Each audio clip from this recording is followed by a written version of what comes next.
I'll make that motion. Looking for a second. Second. All in favor? Aye. Okay, now looking for a motion to approve the agenda with those two changes. The second change being the addition of CS1. Yes. You asked for a motion? A motion to approve. Motion to approve. Looking for a second? I'll second. All in favor? Aye. Does anybody from the public have any comments in reference to CS1 pursuant to Cal Government Code 54956.9D2, anticipated litigation, one case? Without knowing what case it is, how could? Yeah, I don't know. So, I wonder what it is, that was my comment. So being that no public business or no public from is coming up, we'll recess to the closed room and discuss this and then be back.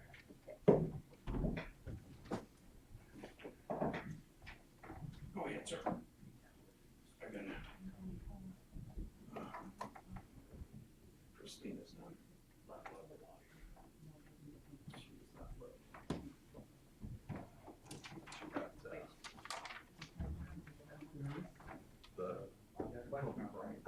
the court case.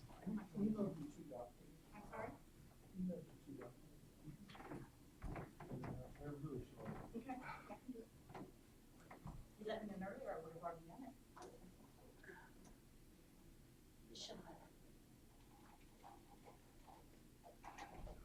Are you aware of what the new ordinance was, the new information that came in?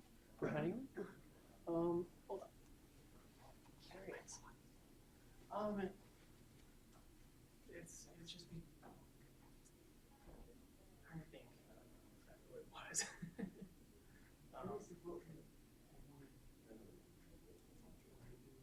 Yeah, so since we don't have a handle on what location is done yet, we really don't know what to recommend for them yet. And also when we got the orders back, the stuff about we've got some feedback from outside, from people who are interested in building homes, that the stucco and the orange color and everything is too restrictive. So we want to kind of go back and see what works for our communities. Yeah, if you look at the draft ordinance, I'm not sure. No.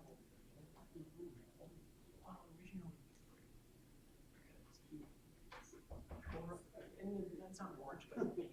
Okay. He wanted to conform with all the other buildings. Yeah, well, and just the facade. Tiny homes are a lot more creative than that, and a lot more diverse than that. So we got input. What's that? Yeah. Well, we got some input from the people who actually want to build it. So these restrictions on it, it's just going to be like the houses. They want to make it more, they want to have it creative, almost like artistic as possible. So the other part is we didn't have it hammered down to approve these. So we're thinking about putting together a committee on approving what exact. So each one would be approved by this committee. So, okay, basically we need more time to kind of digest through it because it's a very Stephen, that's the truth. Situation. So. You gotta consider something. Okay. Alrighty, well, thank you. Yeah. So That's all about the color. well, not all about that. There's just like a bunch of little things. So these have to be pushed by certain Yeah. yeah. So good job on our work. So let's start writing this down. Questions or comments? That's concerned. I need a whole like podcast on more questions. So it's like ready for Okay. Good, okay, all right. Ugh. yeah. So we'll see. But we want to. He wants foundations. Yeah, but they wouldn't. The areas that we're considering aren't in the city at all. They're on the perimeter. So there's one out by the airport, and then there's one on the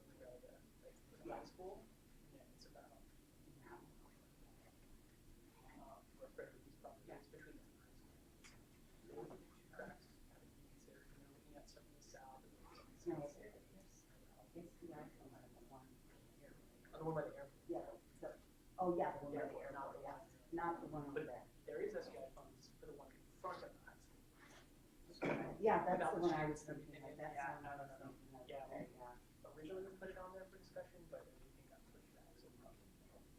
Now, the Legends has already got all that infrastructure, why are SBI funds available? It says they are. No, they're not for the legends. It says that it is. Ooh. Chart, it says that yes, for the Legends. First start. It's either an error or, Well, maybe it's the community center that it's for. well, we put that it has all the infrastructure. I know, So and then it it's says already the SDI funds available, yes. It Oh, says, it has a so- typo, so, yeah, better get that fixed. yeah, that's something. Yep.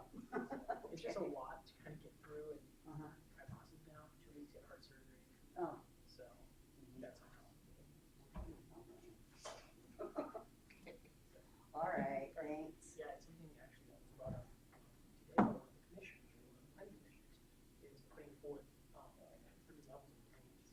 So you have one that's like completely, like yes, to Oh, everything. options. Right, Okay. and then they can almost, and then have one restricted to like only 1 or 2, and then have one.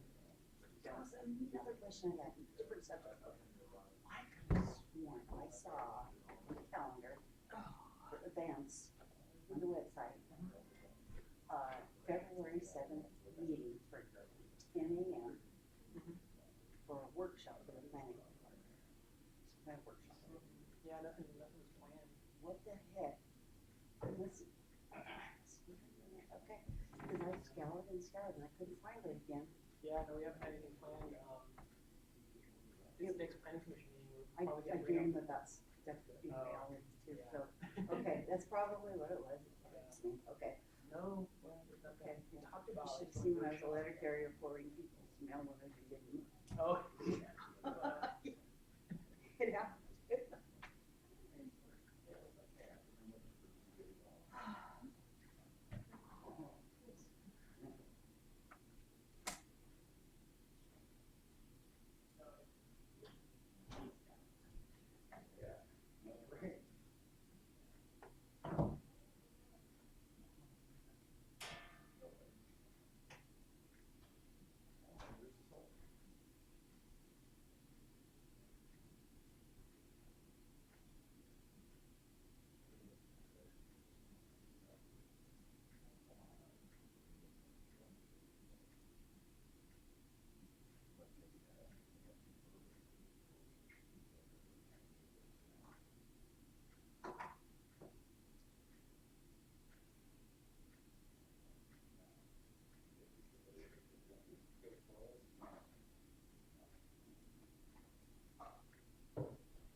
Hey, Jim? Is that your chair?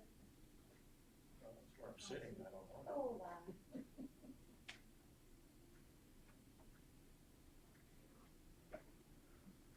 Just in case they decide to use the screen. What do you want to sit, second row, third row, whatever, pick one.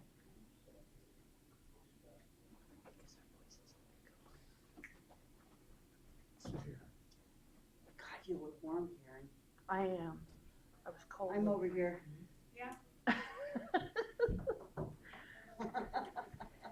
Okay. I took a hot flash pill before I came down here.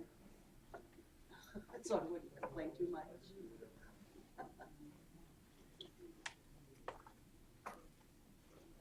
I wore a sweater with air conditioning. It's 50, doesn't do any good to stand outside, right? I know, because then it just blows my hair and makes me irritated. You want me to help you with that? Just move it around me.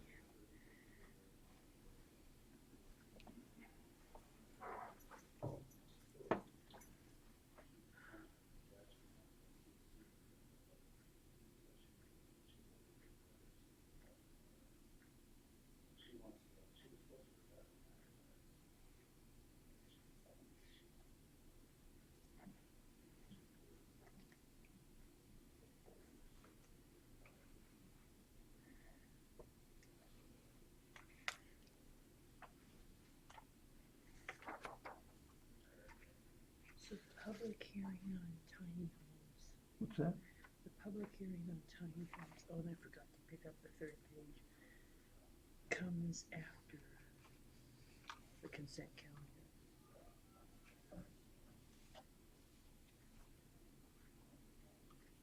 There is a third page that I forgot to pick up. There is a third page that I forgot to pick up.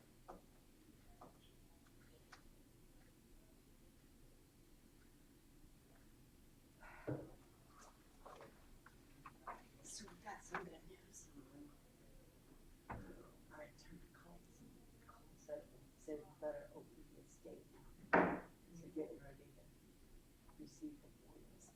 We have to prepare a receipt, so you have to open up the probate. Yeah, getting closer. That's always good news. Yeah. I mean, we've already prevailed on it, it just takes a long time to calculate yours.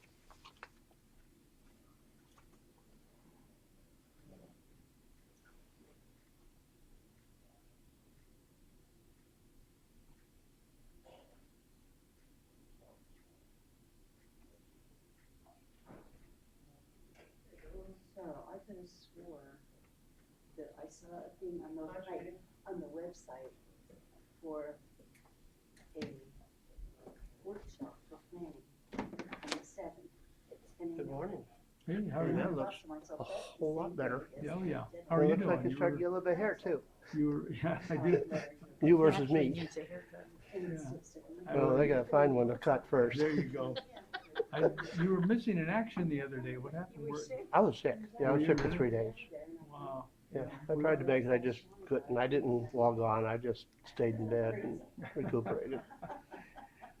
I'm not invincible, maybe 72, but I'm still get sick once in a while. Unfortunately, we all do, yeah. Yeah. No kidding. So, everything How else you is doing? good? No, I'm okay. You should have seen me. I was reading the agenda and I looked where the projections are. Projection. The projections, the financial projections for the investment accounts. Okay. All I saw was, yeah, this right here, I didn't realize I didn't have my glasses on. I didn't realize what I was looking at. I'm thinking treasurer's monthly report, and I didn't see of investment, okay? Didn't acknowledge to me. So I'm looking, balance on 11/30/2019 transactions, and then Yeah. I'm thinking 1 month. Yep. And I saw 2020, and I thought, oh my God, look at that Oh, I screwed up. horrendous I typo. apologize. No, this is a projection. No, it's not. This It is wrong? This month should be 2019. Well, that's what I I thought, messed and it my up. husband convinced me What that it it is- was right. But it is, no, it's wrong. It's That's 2019. what I was It's trying December- to tell him it was wrong. As of November 30th, as of December 21st. That's what I thought, and he was So, saying, well, that's a I'll year-long correct projection that. is what it No, is. no, these aren't. Okay, so I was right. It's report Yay of me. investment, it's a report of investments, not Yeah, that's what I a thought. projection. That's what I said. I said, but there's that $3 million transaction. So I All, was laughing at myself. He had The me reason why convinced I was wrong. the reason why there's $3 million there, Uh-huh. during December, we received over $3 million in tax revenues from our property tax, Oh, okay. okay? The ones, the That's normal what- ones, that's yeah. what- Yeah, that's what Okay. we had, Yeah, according to and that's Leif. right. And so yeah, I and then dep- there's and the, then I yeah. moved $3 million And from that's our what I was checking. telling my husband. No, that's only 1 month. That's- And he said, I- no, that's the whole year. They're anticipating what it's I was going to be. doing this, I did this at the middle of January, and I had So I 2020 was by then. right. Yay You were me, right. yay You were right. me. Okay. And I thank you for pulling that out. I will I didn't want mention that somebody to. even I make a mistake once in a Well, while. no, what you do is you just say, I noticed too late, and don't say it was planned. Just say, I noticed too late, and It was brought to my we'll all attention. keep a secret, right? Anyway. No. Here's the other thing. Last month, you see this dash here? Yeah. I bought 3 CDs costing that much money. Well, I hope So- they were country western at least. And so, right?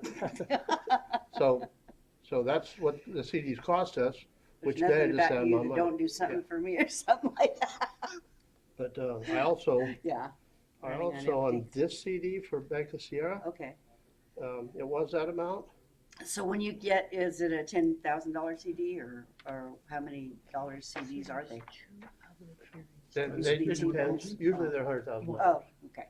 But they could be, I buy a quantity of CDs, not necessarily a dollar amount of CDs. What's the return on those, by the way, We have for the ones here? And the other is a Teals. about one, well, here's the up and down side. There's two For kinds. $100,000 one. Well, Bank of Sierra and Alta One offer two kinds of CDs, primes Mhm. and regular CDs. Okay. I can't talk to Alta One, but I can talk to Bank of Sierra because I manage That's those. what, okay. We, the Housing Corporation, over the years, bought just CDs, and they're paying 0.05%. Is We that get- the prime or the regular? That's regular. They Okay. never went after the prime. When I took the SDI account and purchased CDs with it, I went out after the prime, and I had to jump through hoops. I had to get a city charter and Stand all on your kinds of head, stuff. 'Cause yeah. that hadn't been done in years, and they wanted to update all of that before they did it. Uh-huh. Once they updated all, they gave us prime, and we're getting about 1.89%. That's a little bit better. for Here you. locally? Yeah, Oh, that's really That's pretty good. On good, prime, yeah. That's pretty good, yeah. And the city can qualify at both And it's 1.89 Bank through of the there. Sierra and. the city Alta can One? qualify anywhere they want to buy CDs from. I wonder what, We're using Bank of Sierra because that's our bank. okay, Okay, because Bank of Sierra won't provide CDs to Eastern Healthcare. Okay, that's, I I don't wonder know. if they provide them to individuals. Or a corporation, maybe that's something to, I Special don't know. district, who knows? Are you, anyway, we get the prime rate. Prime CD. Because when I've been in there to ask, they come up with something about, we don't offer that, we offer something else. Yeah, you probably get the normal CD rate versus the prime rate. We have lots and lots and lots and lots of money with them. So they're gonna, So that we You'll get a better rate. well, So, maybe, I don't know. yeah, you better go say, what about us? Yeah, So we float $1 million with them all the time. okay. I think my big thing is I don't know what questions to ask. Ask about CD prime. So, floating them, since they're FDIC insured up to 250,000, and you're floating a Per- million Per account, bank. per Okay, bank now, or per account. checking account, they don't No, insure. I'm talking about these These CDs. CDs, well, our CDs are less than $250,000. So, okay, but if you've got $1 million worth of CDs in them, Okay, I have them in 4 banks. oh, okay, I have 250,000 okay. for STI account in the bank here.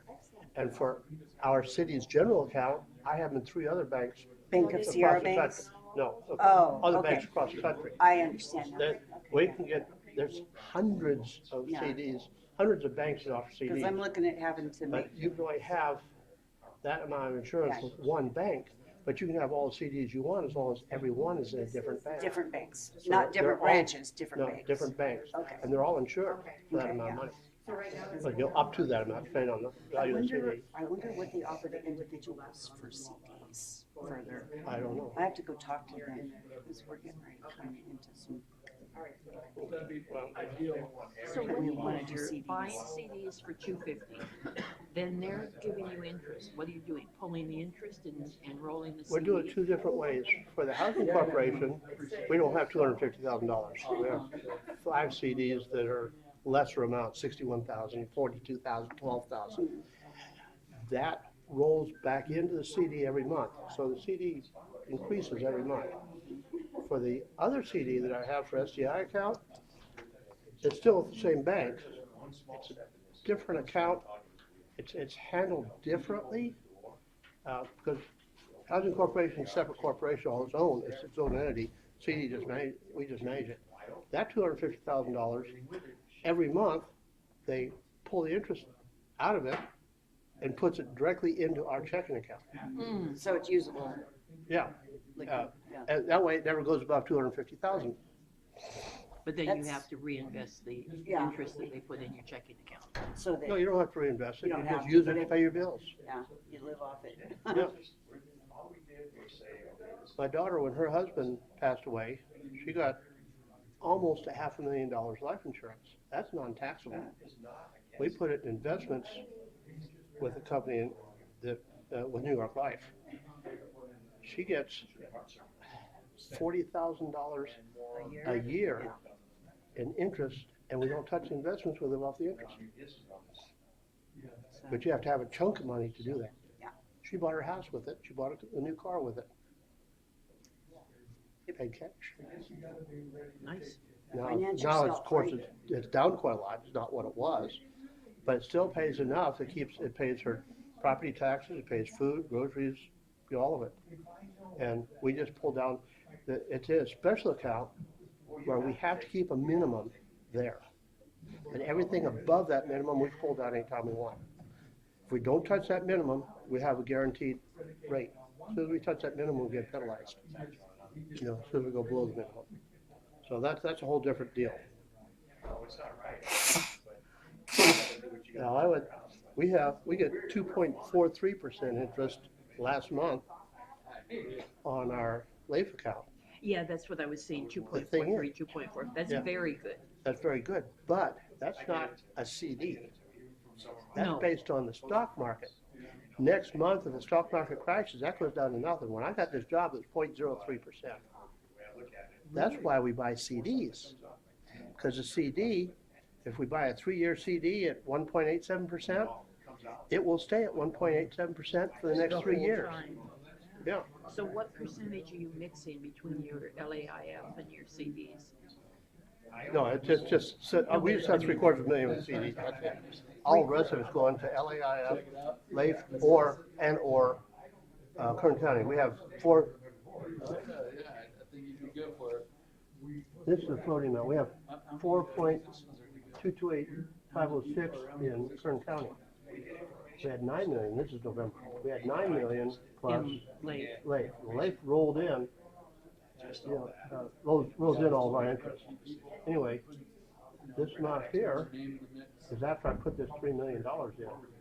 Now, they only pay their interest every 3 months. That's why Right. it shows the 3 million, but doesn't show the interest added. Right. This CD, these 3 CDs I bought with multi-bank securities, we just bought them in January, or in December. So in December, that's what we paid for them. 3 CDs totaling that amount of money, so it's less than $250,000 each. So the net value to us by Treasury is that amount. But we never had them before December, so there's no amount here. Now this one pays every 6 months. So next month, it's gonna show this amount, and then this will go away, and that's still gone away. And then in March, this amount will stay the same, but this will show the interest earned and the interest in the prior period. And there'll be this and this amount will be the same. The CDs have a little bit different. What entities have access to Kern County Investment Fund? Anybody that has dealings with Kern County, I would think. And are they compared, where do they put their money? The same. Are they stuck- they're the same as They do their LAIF? own investments. It's not, their investments are not the same as the state, but they have their own investment person. Okay, so why did you separate between the two? One could crash and the other one couldn't. When we had those tax problems back in 2012, 2013, and they took the city's money. Hey, you're on an open mic. It's right up beside your head. Everybody's hearing exactly what you're saying. I'm sorry, I don't have my hearing aid in. That's okay if you say that, because it's public information. Okay, but you're still being broadcast. Oh, I didn't realize that was there. Anyway, what was my train of thought? I asked you why Kern County invested, when you were explaining In that to me. 2012, when they had their money taken away from us. There was a given amount taken from each of these. So we invested in both of them. So one takes on a lot more than the other does. We still have 600. It's just spreading it out. Thank you. And Kern County is the one that manages all of our money.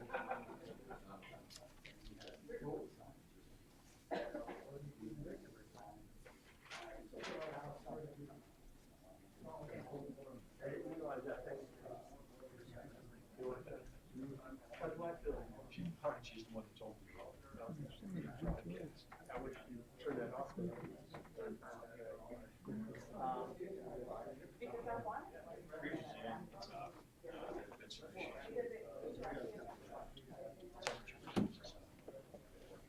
It's gone. This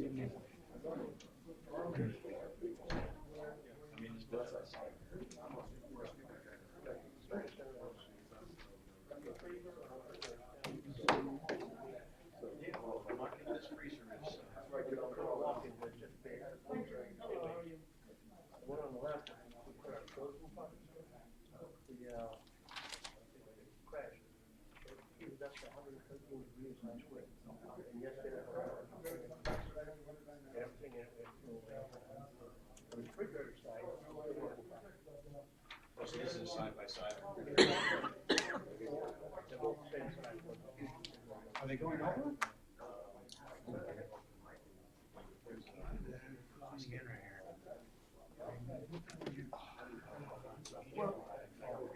He's over there, and he's connected to something probably. Hey, Jeremy, how you doing? I haven't seen DJ yet.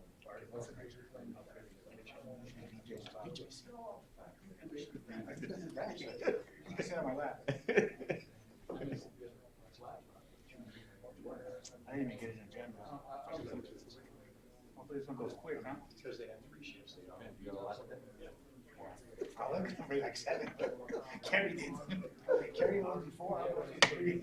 She only got 1 done. But February 11th, they'll come February 11th. I have like 10. This will be a bad one. That's just 2 doors. You only have 1. But it's the same. I have 1.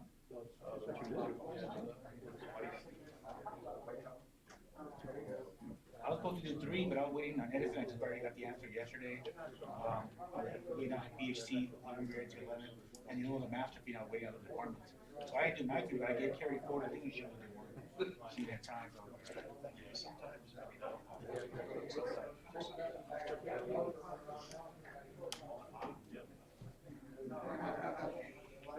No, they didn't use.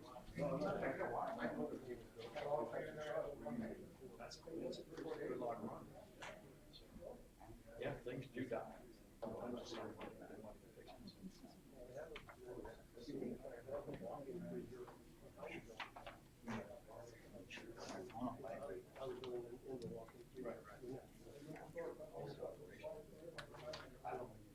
We never used it, I don't know.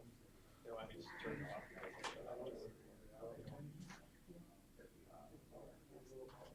I see that can be resurrected. Yeah, but the thing about it is, it's aged.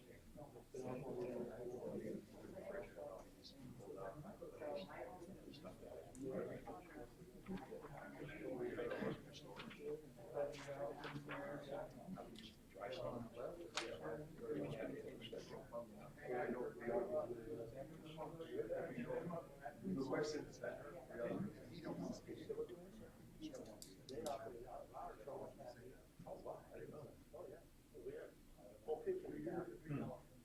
All our meals, plus all the breakfast, all of,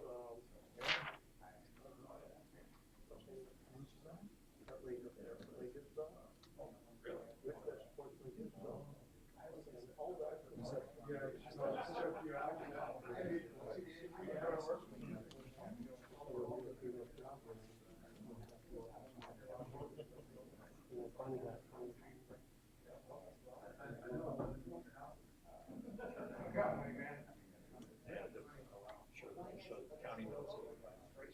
well, no, What do you guys do? we have to do that. No, what I'm saying is county knows. Yeah. So I told them.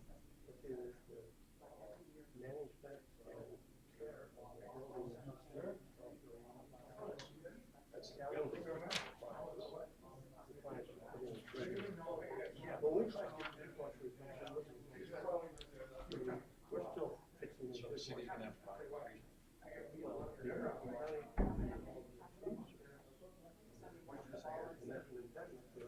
We might go get them to give it everything.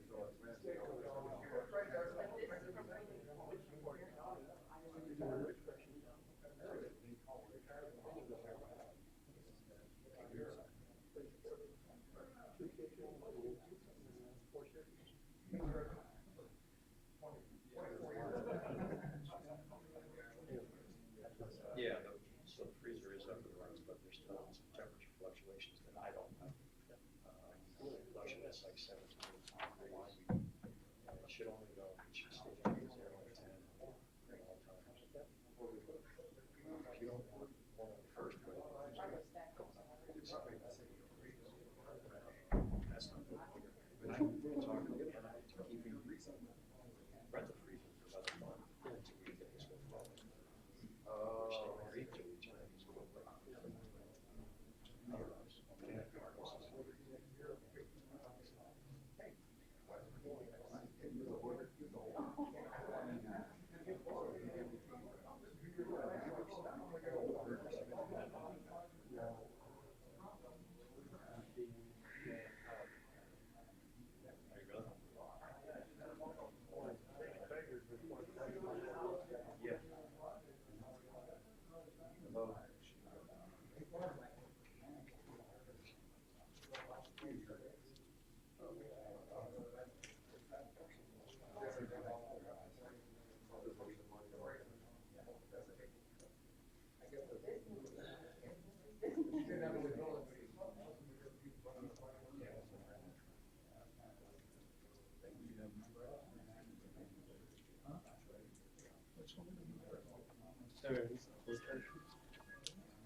If they think they're gonna phase real soon, they keep those freshmen going until it's done. Sometimes that doesn't work. So, you know, this year is. Yeah. Oh, you've seen it already. It's been about, yeah. It always has like a hit of the year, right? Exactly. Yeah, it's always hard to go back now. And doing that on your spreadsheets for January, and say that was still there. $48 charge, or $67 charge. Yes.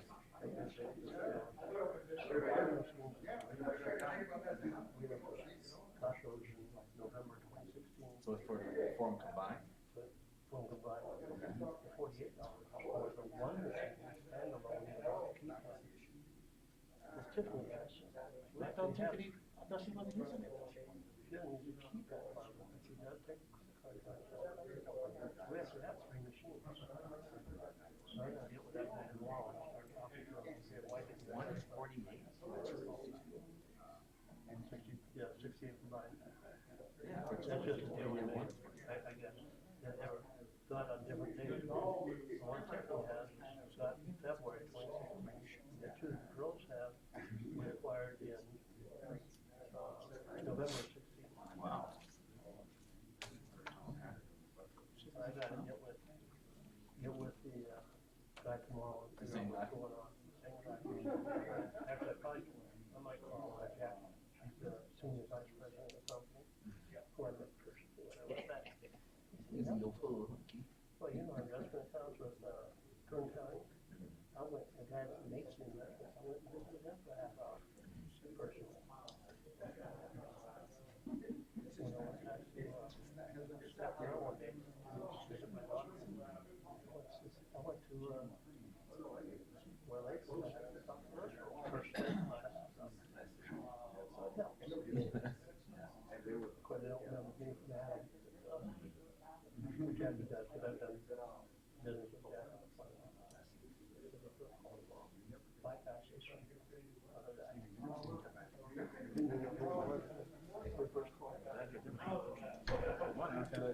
And especially the one that says it expires in February? Yeah.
They want me to do one more in February, but I think I'm gonna skip it.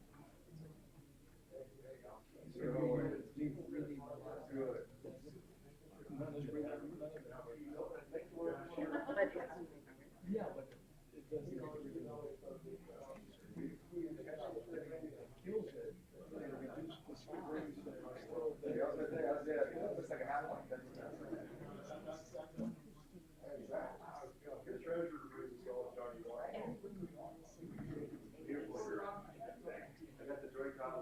still there. So they have three chemo treatments. And then that will show what it is. Enhanced cellular activity. So in order to get another PET scan, he has to do another chemo. So they have another place to measure whether what has been done so far is on the pathway to surgery. They only have their criteria in order to see where you are. The only way they measure this. What do you think I feel? And it's getting something bad to. And you Keeping a low profile. I've already seen it every month.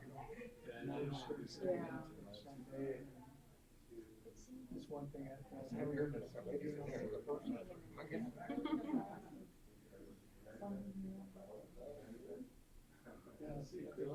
Stay well. We had a stay a while.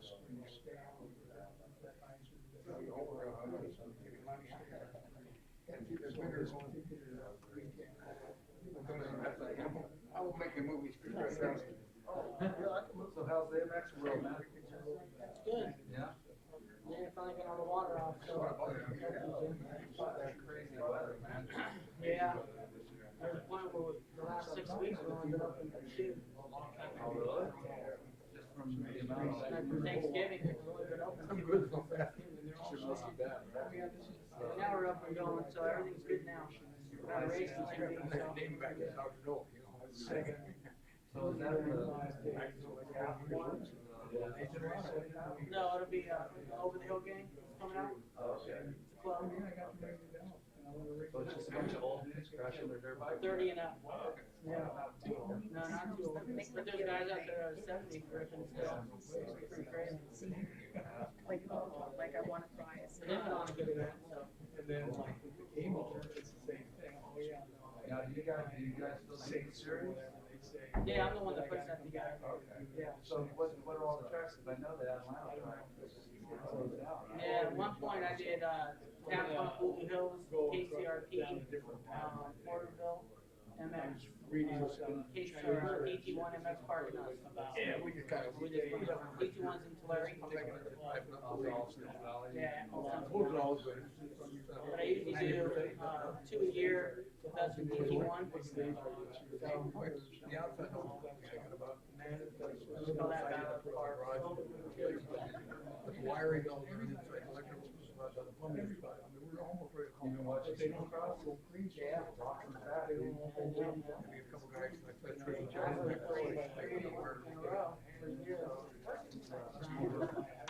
You got a really bad attitude. I couldn't imagine. It's hard when you got shape up.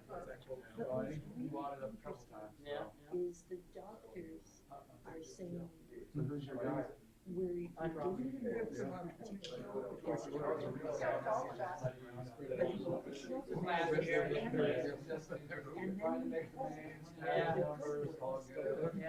Now it's money back. That's just a gamble. That's a gamble. Yeah, so he just takes a CBD from Yeah. But I didn't relax. Well, I'm kind of surprised, because that's the And first I time got they've some been. jars and I Yeah, just and they're- grabbed it from that.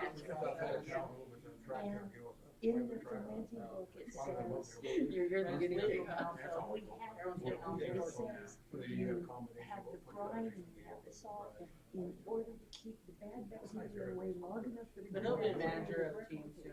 Oh, Soon as he goes there. That's exactly what cancer is. And then I was reading something the other day, there used to be in fermentation, and this particular started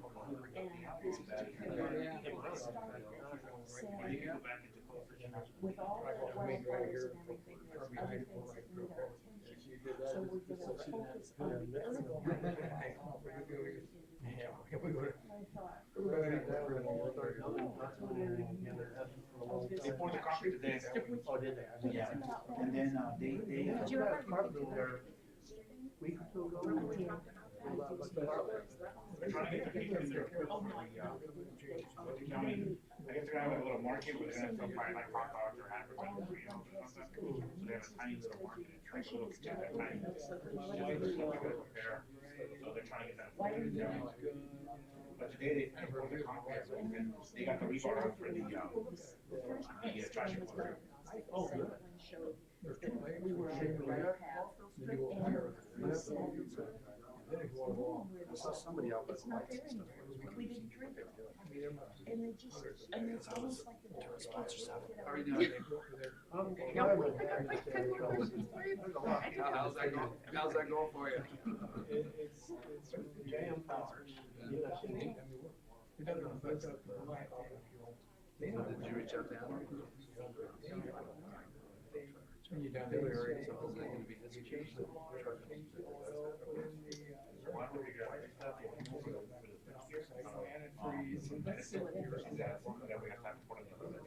Turn it on and off. We're gonna ride you home, are you, gonna be back to tomorrow? My dad had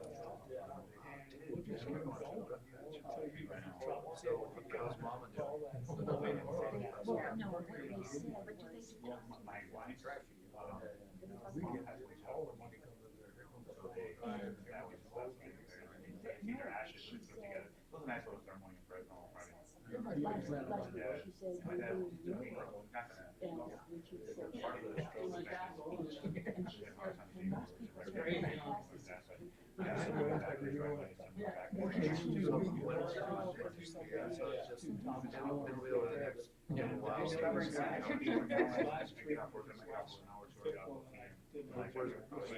It's just, man, every joint in my body is screaming. Give me the ST. Well, they were actually, they were gonna, medication.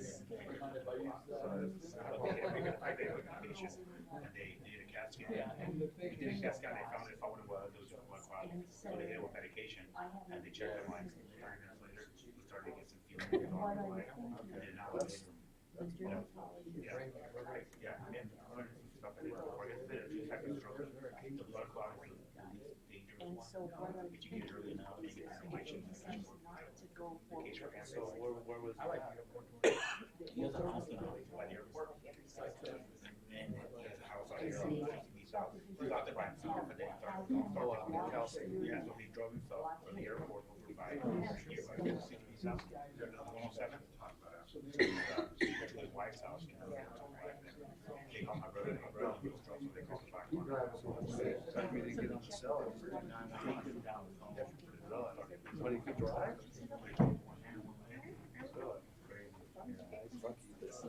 Yeah, it didn't turn out worse, man. So then that in the cell. I see that. Now you see my spot, right? Sure. I've heard that before. There was never. I'm just scared And I won't forget. No, not yet. Soon. Well, soon we'll forget you.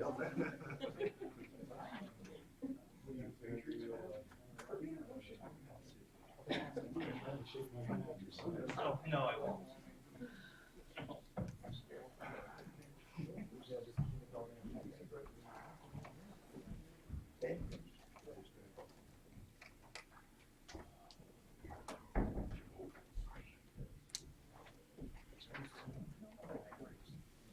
Okay, so where's? Yeah, let's see.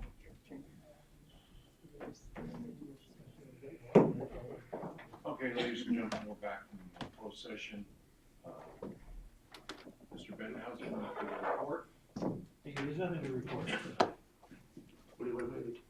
But that, yes, we do have one additional item of potential litigation that I'd like to ask for the council to add to the agenda that we can maybe discuss after the council meeting. Okay.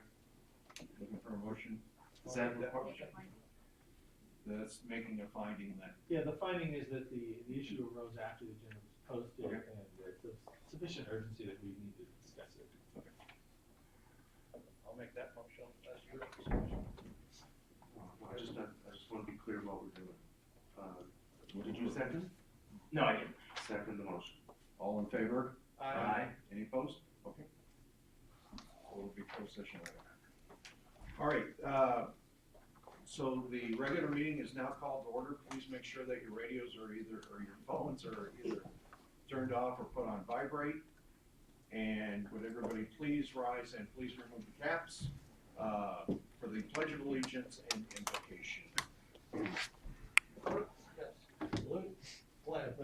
I pledge allegiance to the flag of the United States of America and to the republic for which it stands, one nation, under God, indivisible, with liberty and justice for all. Our Father, thank you so much for the beautiful day you've given us in this wonderful city. We pray that this day would end with our city being better off because of the decisions that are made tonight. We ask these things in Jesus' name. Amen. Thank you, sir. Roll call vote, please.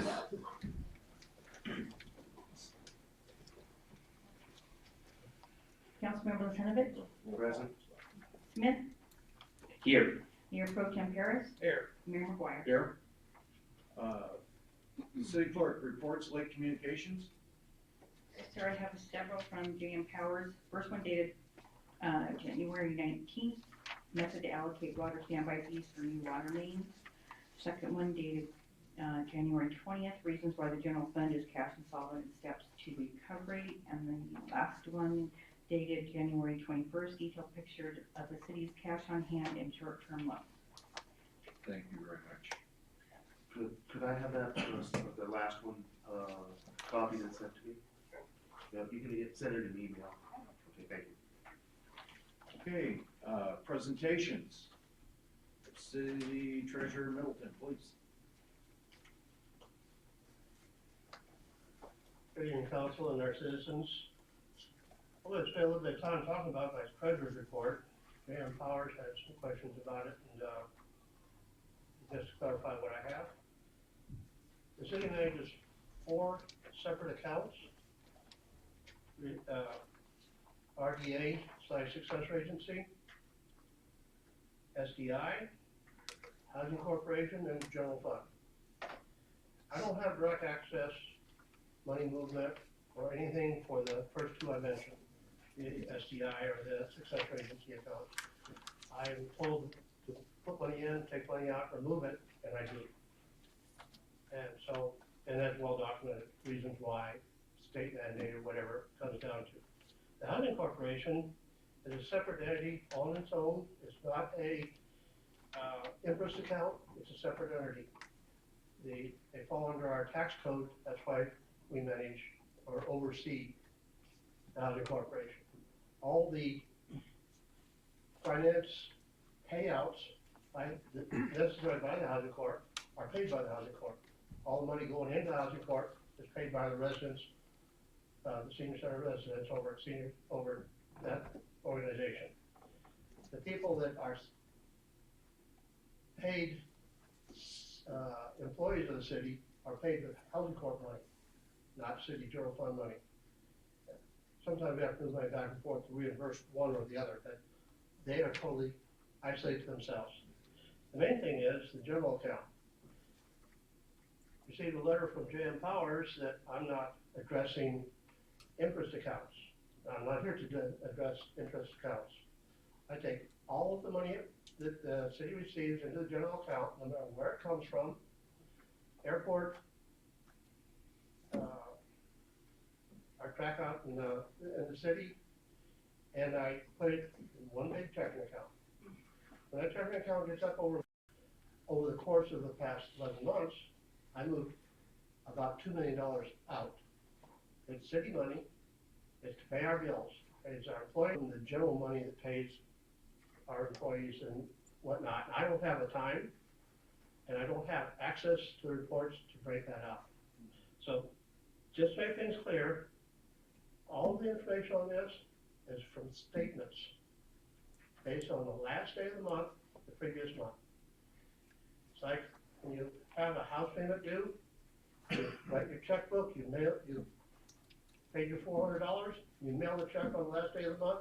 It's not going to show up on that month's statement. It's going to show up on the following month's statement. So your checkbook will never match the statement. Well, J.M. Powers' complaints was, my treasurer's report doesn't match. The finance report comes out 15 days later. It never will, for those types of reasons. Anyway, I did move $3 million into LAIF. LAIF right now has over $12 million in it. I also acquired 3 CDs, 3 sets of CDs, one for 3 years, one for 4 years, and one for 5 years this past month. And those CDs were $741,000 with CDs. And they're earning us almost 2% interest. So if people have questions about the report, I wish they'd call me and not comment negatively about what I provide. I tell them where I get the numbers from. They're all from our finance reports after the last day of the previous month. Does council have any questions? I'd be happy to answer any. I don't know if this question can be answered by you. I think our concern is enterprise fund, water fund, and sewer fund, and the airport are enterprise funds. Proposition 218 clearly states that it cannot be used without council approval. Our last city manager put $7.6 million, took it out of the water enterprise fund, put it into a capital improvement fund, and all of a sudden it shows up nowhere. You've got it listed as a total of $12,000. My concern is that we're using these monies to operate the city, and it can be done if it's reimbursed to the enterprise fund and interest is made. But the process is we have no idea whether it's enterprise fund money that you're moving or whether it's general fund money you're moving. The checking account doesn't distinguish. Right. It's dollars in the checking account, just like your home checking account. I move whatever's there so we can earn interest on it. The Cassell system and finance manages whose money it is. And it's still money that we can take advantage of to earn interest on. So I can't answer your question personally. But again, when you put $1 million into the general fund, we need to determine whether it is actually general fund monies or whether we are using enterprise fund monies. Okay, you don't have access to that, so it would probably fall back on finance. It's just you're being caught up in it because you're removing the $1 million or you're putting the $1 million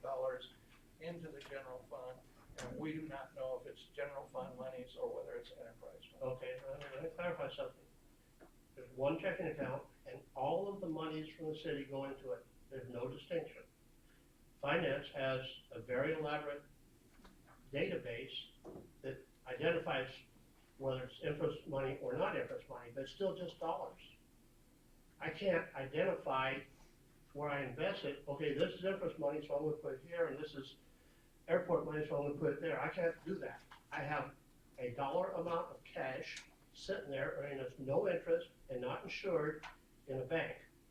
And I'm going to move it where it earns us money and is available to us upon need. I agree with And you. when it comes back into the city, finance will have to sort it, or whatever they do with it, to determine that. My concern is when you invest it, it's fine. It's when it's put into the general fund to be used by the city, we need to determine, is it general fund monies or is it enterprise fund monies? That's all it is, because again, if we are using enterprise fund monies to run the city, we need to know that up front. We need to have council approve it. There's a lot of steps we need to do. Okay, that's moving money around within the databases. Let me mention one thing here about so-called city money. City money comes to us in the form of property tax in a very narrow window. We get a big bubble or balloon of money. That's just $3 million. We got checks from the county that totaled over $3 million. Nearly all of it from top property taxes and road tax and you name it. And it's just a chunk of money. And all I did was move it. That bubble of money, that $3 million, is general fund money, not water department, not anybody else's money, so you can look at it that way if you choose. And it has to last us, because it's only a window, a little bubble. It has to last us through the year. That's why I have the capability of bringing it back down to pay our appropriate bills when necessary. But the bank and the investment agencies, it's green dollars, it's not. Again, my concern is when that $3 million run out, are we in fact using enterprise fund monies? And I'm not asking you to I can't answer answer that. that question. No, you Okay. can't. But we need to look into that. Okay. And make sure that we're using our monies properly. When I got this job, we were earning 0.03% interest in late, and we had less than $1 million in all of our investments. I brought this up to over $17 million as of December. I think it's because in the past, there's a person that deposited money and took it out, deposited, took it out, but didn't oversee it. I see every bill that we pay. I sign nearly every check that we sign. So I stay aware, I ask questions, that's what I was hired to do. I'm not a finance guy, never worked in finance in my life. I don't have any degrees in finance. But I have common sense oversight, why do we have 8,000 of these when we only need 40? Or why are we buying so much pipe? It doesn't make sense to me. And somebody that I call Joe or whatever, why did we do this? And he explains it to me. If it makes sense, we're good with it. There's been times when I received a check that we paid too much or not enough. And I questioned it, brought it to the city council. All of our previous mayors know that. And we weighed it, rewrote it, or questioned it. That's what I do. But where the money, money doesn't have a name on it. It doesn't say, okay, I'm interest money. When it's in the checking account, it's money that I can invest, money I can bring back. And finance needs to be finance manages the databases. They don't say, well, that $12 million sitting up there in late belongs to interest or doesn't. It's just $12 million that was sitting in the bank that I moved for investment. Which is fine, it's great, and you're doing a great job there. Moving it and making the city money is fantastic. Okay. All I'm saying again is when we move money out of there and put it into the general fund, All I we need to do, make sure that it's not. I put it into the checking account. And I tell finance that okay, there's $1 million in the checking account now. I don't get anything else with it. We're talking about two totally different things, so we have this conversation on the side. When the money comes to finance, we do allocate it in the right space. We do not use enterprise money to pay for payroll. So, and I don't want to get more confused, so. Right, okay, well, I'm good with that. Right. Unless it's water, but we can, It's two totally separate things. Are there any other questions? So I guess it wouldn't be possible to mark the dollar bills when they go into bank and what account, that wouldn't be possible? When we get dollar bills that have been used by the cartels, the cartels actually mark their bills, and each cartel has their own markings. That was brought up to us in a meeting that we had with the gentleman that discussed money. So we get marked bills, if you look at it that way. Thank you, We sir. don't have cartel money.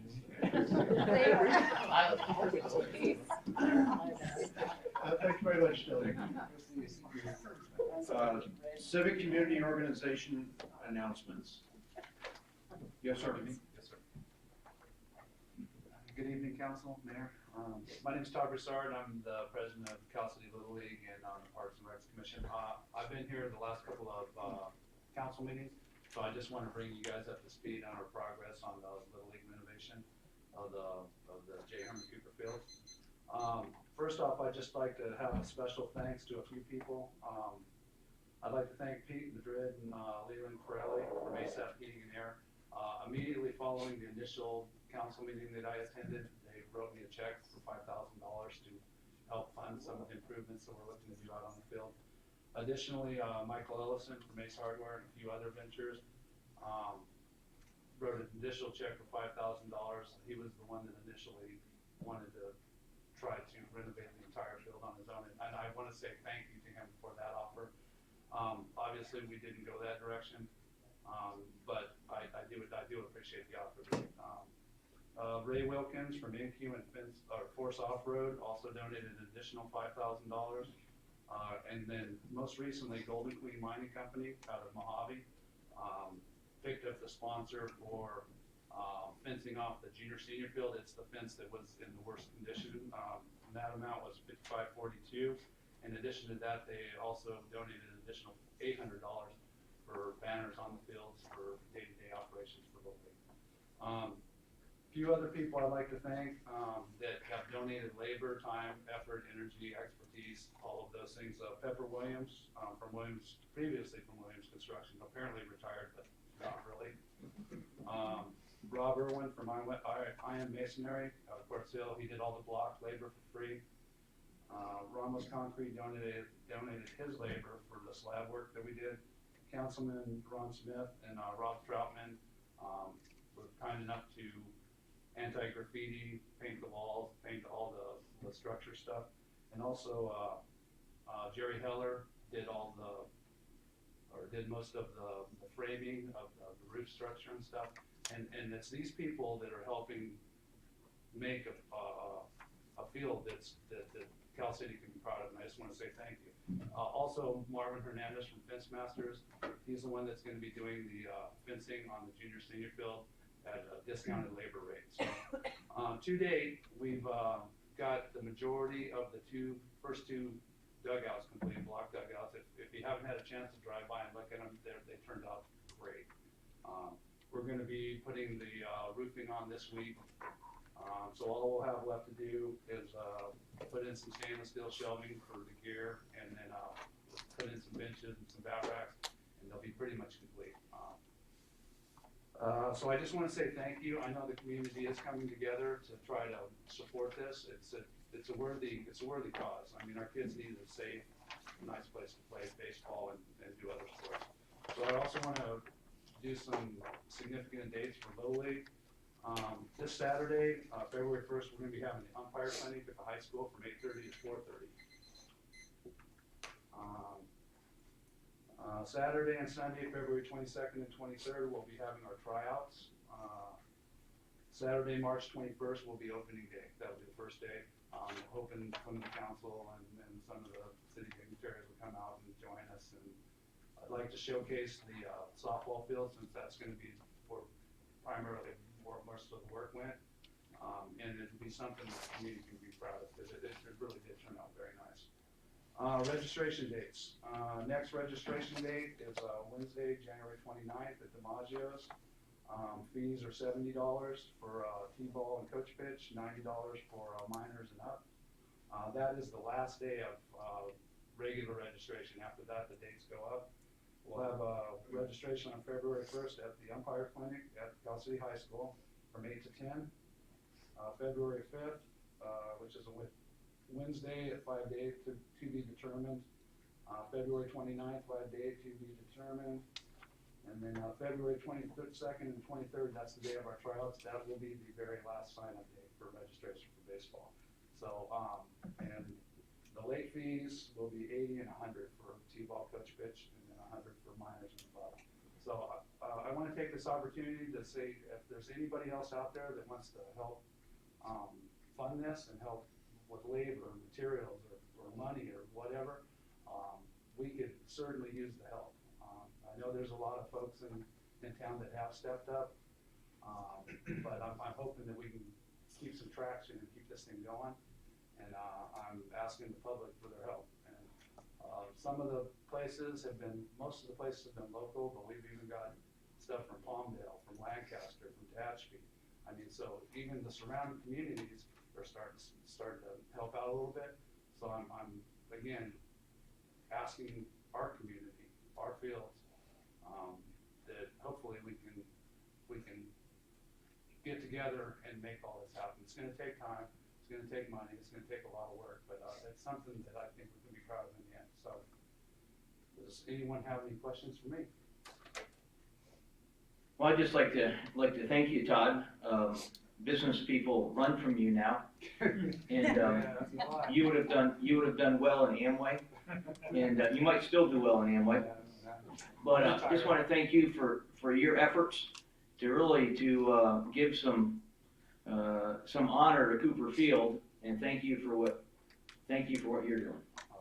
Appreciate it. Thank you, sir. I have a question. Yes, sir. How much more money do you need? At this point, the dugouts alone, material-wise, they're running about 15 grand. That's with all donated labor, or 90% of donated labor. I'd like to be able to do all 4 fields at some point, but right now I have funding to complete the first 2, and then do the fencing on the senior field. As I get money in, we're trying to look forward to the next project that we're going to do. I put it out to a lot of the larger businesses. I'll break down a cost breakdown. Hey, if you wanted to sponsor this, the fencing on the softball field, the fencing on the minor major field. And I've broken down the numbers. They're pretty significant numbers, all over 5,000. So it's just a matter of getting in touch with the right people, with the right bank accounts, and hopefully we can get this done. So, any other questions? Thank you. All right, thank you. Thank you. All right.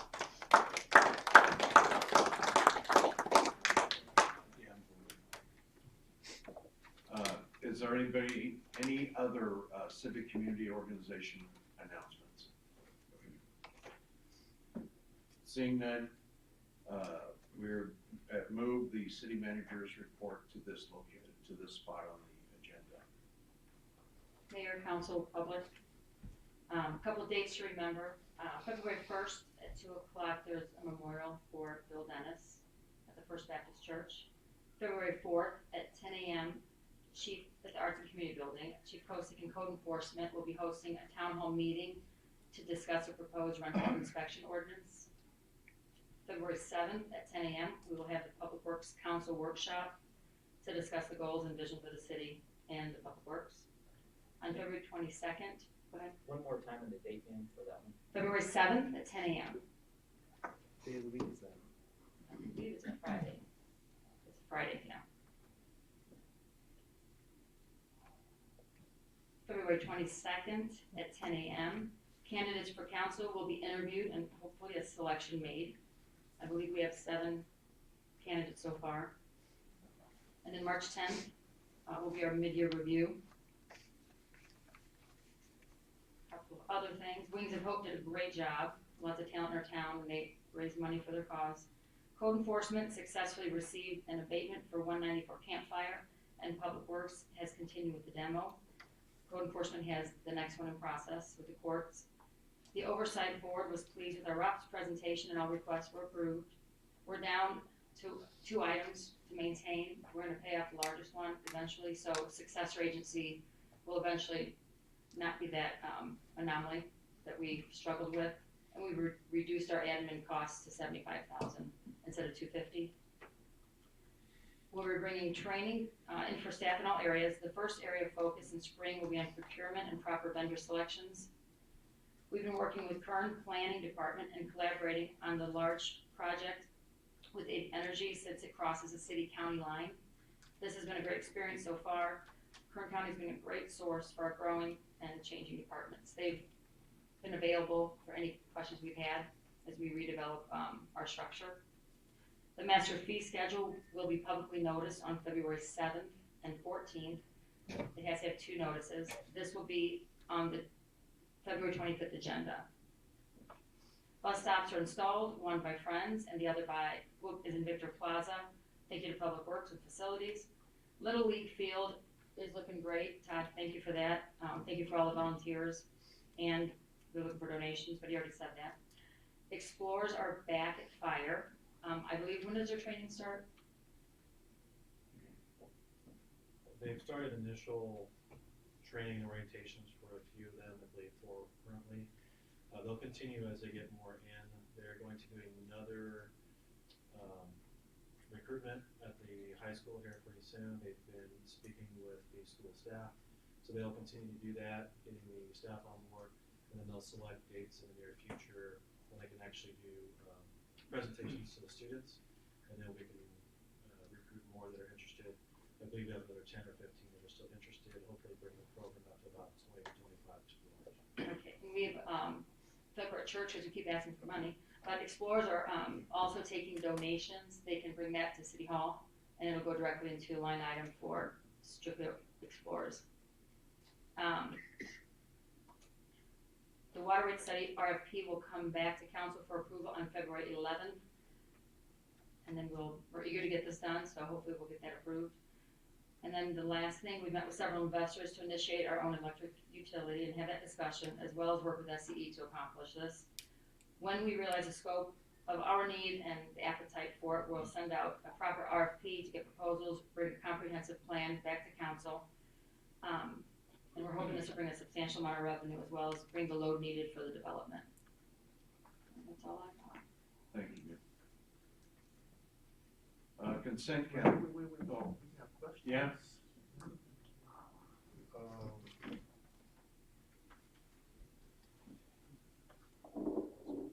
We have on February 7th, a workshop with Public Works. Yes.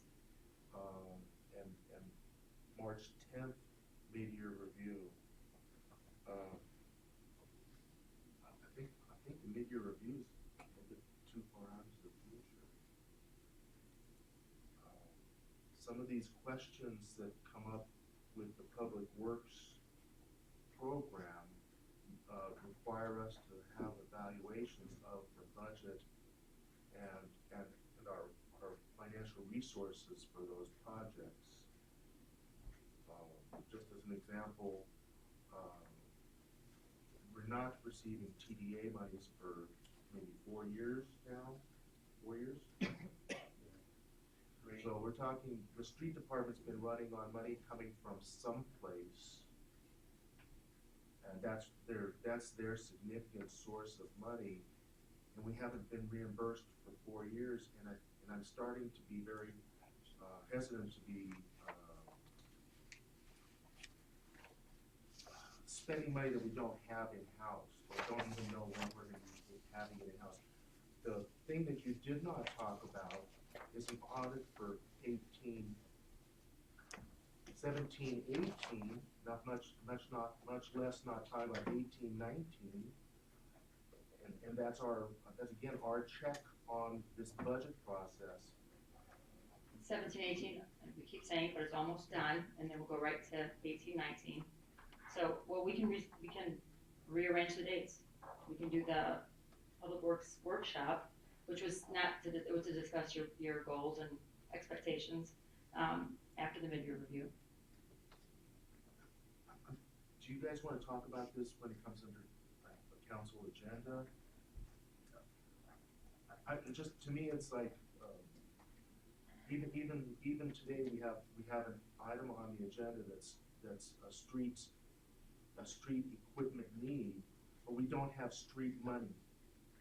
We're taking money from someplace to fund the street department, but we don't have it. and we don't know from the budget, or I can't tell from the budget, what our financial condition is, and where the operating funds are for the city. So I've got some fears that have been building up that we haven't addressed. I've been harping on water for a while. Again, it's because I don't know where that money is coming to pay those bills. So I'm kind of lost. I feel lost, and I've been bringing it to the council, and I just wonder how are we gonna? I'm becoming very nervous about spending money when I'm not sure where it is, and I think that's kind of where we're at, where I am at right this moment. The workshop wasn't about necessarily approving a budget, it was discussing expectations, and I believe it was requested by one of the county, but yeah. But I guess that's, but my point is that in the street department, one of the largest sources of street money we haven't collected in 4 years. And we keep running the department as if that money is coming in, but I really haven't heard in a year and a month when we will see the first dollar of that 4 years of street money. And all that money is tied to the finance department having appropriate audits, and I don't know when we're going to see that completed. So that we're really kind of spending ahead of really having the money or knowing when we're going to receive it. So it's just like I guess I'm just like I said, I'm just afraid. I'm afraid we're spending money we don't have and coming to a place of total crisis. Mrs. Lynn, would it be possible to flip the mid-year budget review for February the 7th and then make the goals of the city meeting on March the 10th? Would that be possible? I don't think so, because Andy was, and finance, their goal was the end of February, and that's when he picked March 10th. I just, as I recall from our budget, I don't have it with me, but it was a date, it was a firm date that was in February. Yeah, the last meeting in February, and this is the date that Andy changed it to today. Well, I would prefer that he wouldn't be changing the date that we had. I don't have that date with me, but I think it is legitimate if we're talking about projects that we know what money we have to work with. So could we then do it on the end of February? February 18th. I'm out of town. You're out of town. What about the 25th? We could do a special session then. I believe, again, with the mid-year budget, we need to do it as soon as possible to see what monies we have and don't have. And the further we postpone it, we're seeing overspending from what the budget was, and we need to rein it in or bring it to the mid-year so we see exactly where we're at. We have a lot of line items that are, again, zero, no money spent, but we have a lot of line items that are well over 100% spent. So, Says Jane Pops, I know. so it's, I feel it's critical that we can, to do the mid-year as soon as possible, whenever that can be. But again, for the council should be advised before, it's just changed by Mr. Heath. As far as a grader and projects like that, there was money proposed in the budget, it was pulled out to put in capital deferred capital. So it's there, but we have to come back to you guys for a supermajority vote. It's not, we're not taking it from reserves or from some identified area. Well, then we are having the discussion right now. Well, let's discuss the grader when it comes up. We can wait till we get to the item. So I guess. So we'll cancel the workshop. Reschedule it till after the mid-year review. I had requested a financial town hall that was gonna be scheduled, it was scheduled middle of January. And the reason why it was canceled was because there were some in the cannabis industry that said they didn't have a presentation ready. It really wasn't a cannabis industry presentation, it was to be able to discuss the financial crisis that we're in. And, that gives me all the reason to have that mid-year budget review moved up as soon as possible, because it's gonna affect our decision-making on, it's gonna affect my decision-making on anything that we're spending until we know what we're working with.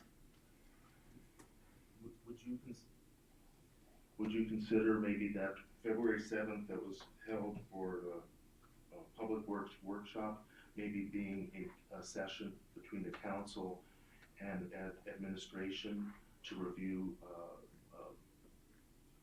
structurally the budget and where it's going ahead of the mid-year review, so we can maybe kind of gear ourselves up to have that conversation with mid-year review, and then quickly implement policy changes that will come as a result of the mid-year budget review?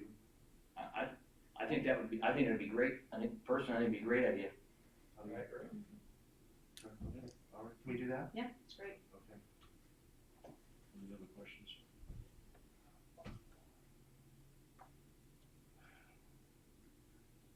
We don't need an audit, or the audit isn't necessary to collect 15, 16. Do you know what the problem is there? I talked to Box 90, he said we did get the money for 15, 16, we're waiting on 16, 17, 18, 19, and, we're waiting for the, we need the, audits for those to collect that money. So, oh, I'm sorry, the way it reads is, okay, I apologize. 16, 17 is. 16, 17, that audit is complete, it should have been, we just need to get it. And we're working on that, and then once 17, 18 is completed, we'll send that in, and then 18, 19, well. So in each case, the 16, 17 should be about 700, 800,000? I think total with all three, it was like 2.1 million. If I'm not mistaken, I'm going off memory. Total for all the years they owe us, which is 3 years, 17, 18, 18, 19, and 19. Can you get us?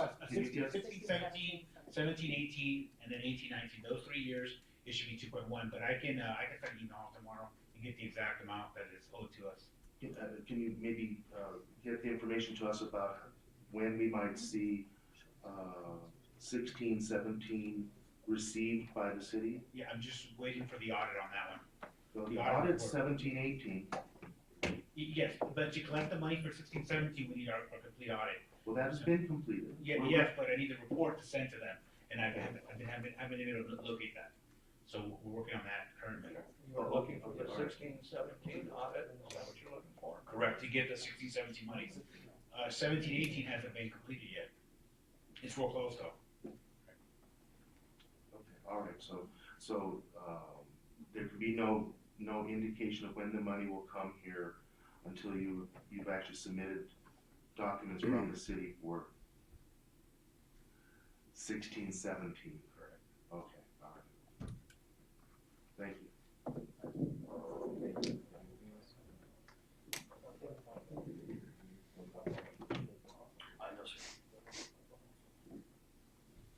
Okay, going to consent calendar, all items on the consent calendar are considered routine and non-controversial and will be approved by one motion if no member of the council, staff, or public wishes to comment or ask questions. Public comments to be limited to 3 minutes, please. Roll call vote is required. Consent calendar CC1, approved city check registers dated through 1/23/2020. CC2, minutes, meeting date of 1/14/2020. CC3, recommendation to reject tort claim. Agnes, I guess it's pronounced. Shocky. Okay. Ronell Development, LP and Ronell Development LLC. CC4, monthly department updates and reports, receive and file. CC5, adopt resolution number 1/20/2816 of the City Council of the City of California City approving the applications for, to apply for and receive grant funds for the State of California Department of Parks and Recreation off-highway vehicle grant funds. And CC6, adopt resolution number 1/20/2817 of the City Council of the City of California City authorizing the finance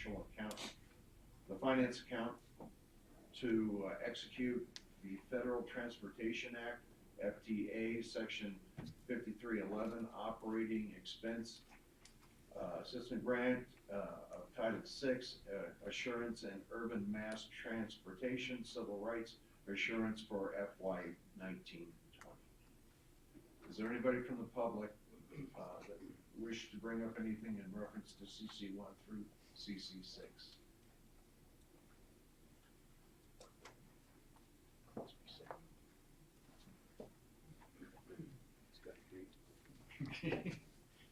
Good evening, Jim Creighton. In CC1, check number 107038 in the amount of $47,653.80 to Ferguson Waterworks plumbing supplies inventory. My question is not for the amount of the check, but this is kind of just open the door. But I asked a while ago if the city has exclusive contracts with their material suppliers. Using Ferguson Works as an example, the city purchased approximately $278,410 worth of supplies last calendar year. Now, some of these were for projects, but my question is, does the city compete their materials contracts? The city's been doing business exclusively with several companies for years, so obviously there's a relationship there. But are we getting discounts for the quantities that we purchase? I'm throwing these questions out there. Are there purchase contracts in place, and are the costs negotiated at least annually or upon the expiration of the contract? Making suppliers compete for our business, to me, makes fiscal sense. Thank you.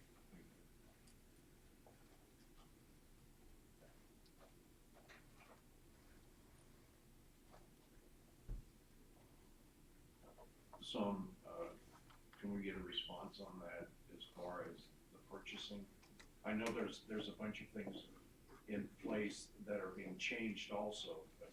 And just to speak to how incompetent we all just sounded, we're cleaning up a lot of years of a lot of stuff. And so with every process we're doing in finance, we're applying new policies where they were broken. And that's what I spoke to before. We're bringing in, Scrivener's offered to come, and League of Cities, so that we have good purchasing policies in place. We just haven't always followed them. So we're gonna be getting training on that. We're gonna get proper vending selection. We're gonna be competing, like Mr. Creighton said. Those are absolutely things that we need to do better, and we're little by little doing it, but it's peeling back that onion. We find out this isn't being done right. But purchasing and procurement is one of our focuses right now. Getting the right bids, being able to answer, having the right documentation. TDA reimbursements, there's gonna be another form required as well. If it's reimbursable, they've gotta commit to the date to do it for the follow through. But no, he's correct. We need to re-vet and put out for competition, or have other companies compete for the vendor list. But we need to update that, and that's gonna be our goal this year. Thank you. Is there anybody else from the public that has any questions in reference to CC1, 2, 3, 4, 5, or 6? Seeing none, bringing it up here. Sir? Yes. So page 11 of our check register, check number 107076, Jones and Mayor. My concern is attorney fees retainers. We always see the same attorney's fees retainer. It's always a large number. This one's $16,473.16. I believe we've asked to have that broken down into I wanna see it itemized, I wanna see what that money is going to, not just retainer, that doesn't tell us anything in regards to that. The monies are being spent somewhere on some, item, and to just have it stated, retainer is, I wanna see more detail. Yeah, I'm no longer using that account, that flat account, so I'm not sure, that's probably left over from the last time, so you should, going forward, be seeing more in the range of, broken down by department in that way, so that way it kind of gives a better picture of where it's coming from, so you shouldn't be seeing that Because we see, going forward. finance, code enforcement, general litigation, PD, Right. which is broken out, but then the retainer is not broken out, it's just, I'd like to see. And I'll make sure that that's happening. Thank you. You know, then he's within budget this month. Just to say, it's pretty good. It's an improvement. Any other questions, sir? No. Sir? Sir? Question on, page 13, check, 107092, saw improvements, just curious where, improvements where on that? Was, 327692 to, Robertson's for concrete grout, just curious where the improvements were? It doesn't say, it just says concrete. They're not itemizing what concrete's for. They're just saying the bill, concrete delivered, and it doesn't say where or anything else.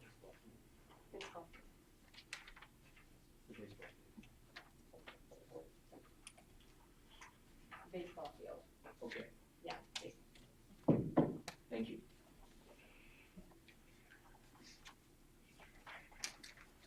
Any other questions? If not, looking for a motion. I had a question on I'm sorry, I thought we were just dealing with checkers. Go ahead. CC5, could we pull that to discuss it? Just had a couple of quick questions. Okay, we will pull that for discussion.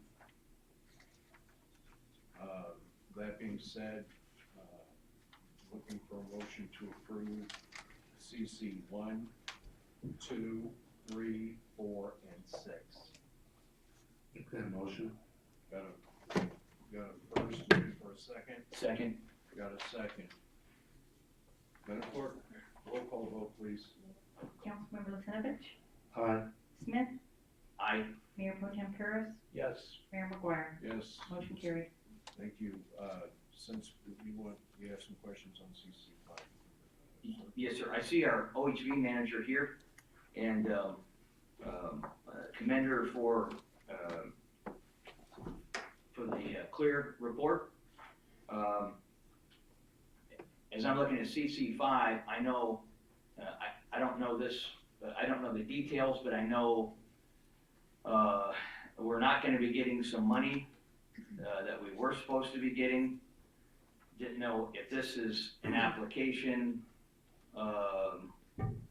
Is this to recover any of those funds?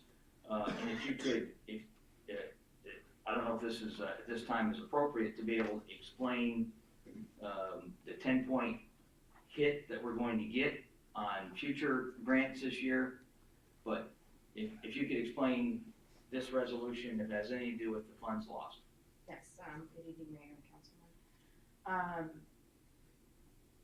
Pertaining to this consent calendar item, what was previously done back in April was to submit a request to apply for these grants. What the state is requiring now is that we also use the wording to be able to receive the grants. So I did not submit the application, but I'm in the process of acquiring those funds. So that's what this resolution is for. What was your second question? Well, I don't want to go far afield from that, but do you know how much monies that we're not going to be receiving because of the paperwork not being done by September the 30th? I know in your report we're not going to get the dump truck because of that, but were there, I'm hearing there's other funds that we're not gonna be getting. Okay. The dump truck is separate, so I'll answer the other question first. There were several grants put in for the 17-18 year. So this resolution is referring to the 18-19 grant year. And so you're clear, the grant year is always a year behind what current year we're in. So we're in the 19-20 fiscal year, but the grant year is an 18-19 grant year. Going back to the 17-18 grant year, there was processes that you have to do in order to execute funds. And for the LE grant, those processes didn't get done, so there's no monies reimbursable to that department for that grant year. Do you know how much that would be? Give me one moment, because I brought a ton of notes. Yes, I'm here. I'm not trying to slow things, I just, Is LE law enforcement? Excuse me? Is LE law enforcement? Oh, yes, I'm sorry, the law enforcement grant, yes. And that So- was, and that's 16, 17? That's 17, 18. When the year closes for the grant, it closes on September 30th of that year. And then you have 120 days until you can gather all your information, send everything in, and then to submit a reimbursement. So I was able to submit reimbursements for ground operations, and those got done. Let's see. So I took really good notes because I knew you were going to ask me, but I have a ton of stuff here. On January 17th is when I submitted an amount of $456,812.31. And we also submitted $14,408.71 for a safety and education grant for the 17-18 grant year. So they're being in review right now, and it's a long process. It takes a while to get reimbursements, but those were done in time. And so we should be seeing those monies coming back. I'm also working on closing out a grant 16 year. And that amount that was submitted, not by me, but it was done previously for $288,156.24. So I'm trying to finalize that and get those monies reimbursed to us. The total amount to answer the other question you had, the total amount for the LE grant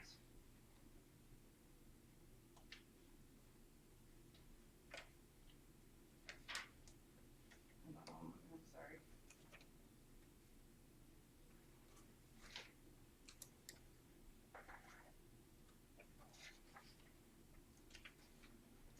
That's the one paper I didn't bring. I'm sorry. I'll have to get that number back to you. but those funds will not be reimbursed. No. So will they be coming out of, OHV, out of our PD, out of general? What do we, those funds that have been spent? The money has already been spent out of general fund with a proposed or reported that it would be reimbursed, and the drawdowns were not done, so it's general fund that was lost. Thank you. Thank you very much. But I will get that number to you. But I commend you in your report, thank you. You're welcome. Does anybody else have any questions? All right, thank you. That's it, thank you. So looking for a motion to approve CC5. Motion to approve. Second. Got a first and second, roll call vote. Councilmember Lucinovich. Aye. Smith. Aye. Mayor Pro Tem Paris. Yes. Mayor McGuire. Yes. Motion carried. Public hearing 1, which is proposed ordinance establishing a residential tiny home zoning district. Staff is requesting that this public hearing be continued and renoticed to a city council meeting date to be determined. I have been informed that some additional information came out that wasn't available at the time of this posting, and they're requesting that this be continued till whenever the next council meeting can be determined when they're going to present it. So, You might, just in case someone cannot come back at that meeting, give them opportunity to speak now. Okay, but we don't know when the date's gonna be yet. So, yeah, just generally when, if someone's come to speak to that item. If anybody has come to speak on PH one, so. On your plane. And they can't wait until this item comes back. Yeah, okay, so if there's anybody here that needs to speak in reference to public hearing one on the tiny home ordinance, staff has requested that it be continued or to be renoticed and at a date later determined, and I don't know what that date is. So if somebody feels they're compelled to talk about this tonight, go ahead, and if not, if everybody can just hang on until we have a better notice of when the new meeting would be. Well, I feel compelled that when this does come back, I would like to know what new information Yeah. that it was. I do too. Thank you, sir. Yeah, I do too. So, anybody else have anything? So if nobody is objective to this, we're going to go ahead and pull it and bring it back as soon as we possibly can. Okay, looking for a motion to pull this. I'll make that motion. Okay, second. All in favor? Aye. Any opposed? Okay, going to public hearing 2. Consideration of development agreement, Antill Farms, Community Development Director. Mayor, And hang on for a second, just let everybody know this is a public hearing. This, public hearing is now open. Staff reports are. You're on. I'm Mayor and Pro Tem Council. The Community Development Director is out at this moment, so he'll be back tomorrow, so I'm filling in. This is his report, but the City Council is being requested to consider approval of a development agreement between the City of California City and Untitled Farms. On January 7th, 2020, the Planning Commission voted 4-0 to forward this development agreement to City Council. This recommended version may be summarized by the following. Untitled Farms would like a guarantee of 100 cannabis permits from the city. That's for cultivation, manufacturing, either or. In return, the city Untitled Farms has agreed to landscape the entire frontage of their property along California City Boulevard. They have also agreed to make all the necessary intersection improvements, which include right turn lanes in, a deceleration turn lane out, left turn lane in, as well as an acceleration lane out. They are also moving the electrical poles outside of their development to facilitate these road improvements. And they have also installed a meter on their ag well that they were allowed to drill. Their account at the water department will be open tomorrow. They have all their documents in to get that open. And they've also agreed to replace the neighbor's fence that is going to have to be destroyed to increase the widths, or to add the excel and decel turns. If you'd like to see the street plans, as was here, they have been approved by the city engineer as well as our public works department. So if you have any questions, I've been up to questions. Does council have any questions at this time? I've got a couple. How far away is the house that is there to the east? How many feet away is that? It meets the requirement. Oh, for 200 feet? Yeah, it's well over 200 feet. Okay. Yeah, I want to say 300, but we can check on that for you. Since this has another water well, and until city water is hooked and supplied, which may be a very, very long time, what is the rate that they will be charged, or are being charged? It will be the regular rate that everybody else pays. Okay. That's the only rate we have. Okay. And then,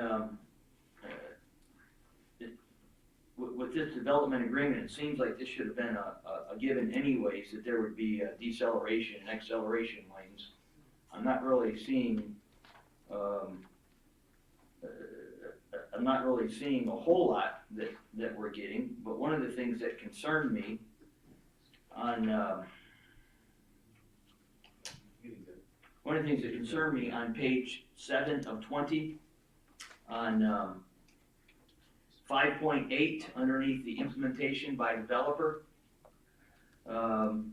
is the project will maintain inventory and package for cultivation, manufacturing, delivery of cannabis products under the California cannabis laws, but will not include sale to the public at the project site unless approved by the city and state. And I've spoken about incrementalism before. We only have two dispensaries, and it seems like this is leaving something open, that we'll be having more dispensaries, so that concerned me there. Okay, yeah, then that language was corrected. So they have a delivery license for themselves to deliver. However, there's no dispensary at this site. That was put in there just in case in the future that opens up. However, at this time, they're not allowed to do any retail at the site. And again, that's my concern, that it's leaving the door open for incrementalism, because this initially started off with one dispensary for 13,000 people. So it's a concern I have, so thank you. So is that language removed? It has been.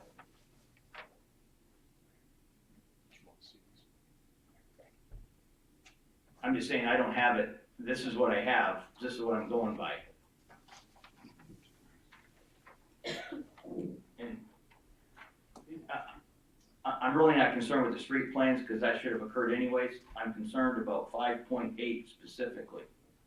And that's all that that's what we have up here, if everybody has what I have.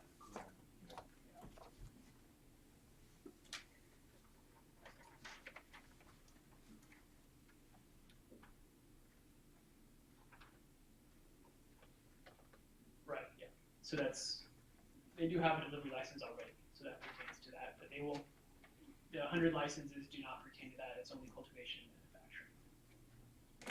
manufacturing. And again, I'm just saying, historically, we've heard a number of things and how things have grown exponentially. So that is a concern I have. Thank you. You say that it's just growing and manufacturing. What about distributing? That's different from delivery. So are they going to be requesting distributing licenses, more distributing license as part of the 100? Or again, none of that is stated in here. My concern is whether, first of all, whether we can legally give them 100 permits at this time. So it's more for reservations, so in the future they can apply and get, just in case those permits are reduced to any in number. Or somebody else wants. So it's basically guaranteeing them the option of going up to 100 permits. Then we're being selective of a group, of a company. And it can't be. We'll stay neutral. That's a concern. Again, I have no problem with permits. The problem is the amount.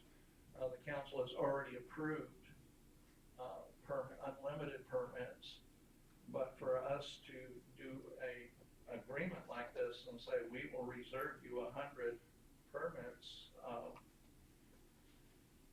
I don't think 20 acres can even sustain 100 permits. But again, we've got state regs. What if the state shuts it down? What if we shut it down and say we're no longer issuing permits? Then we would have to honor this 100. And with this council is going to be totally new in November, I don't think we should bind the new council as to 100 permits. Again, It doesn't say that that 100 permits have to be approved. It just says that there can be up to 100 permits. They're still gonna have to submit an application and be approved by the process, whatever we have in place. If I could just briefly, and one thing we probably, before we get into too much discussion, we should have, finish the staff report, ask questions of staff, but then open it up to the public before we get into too detailed of discussion. Well, we're at council questions now. Right, I just And wanted. then after that, it's, we ask for any communications, then we put it to public testimony.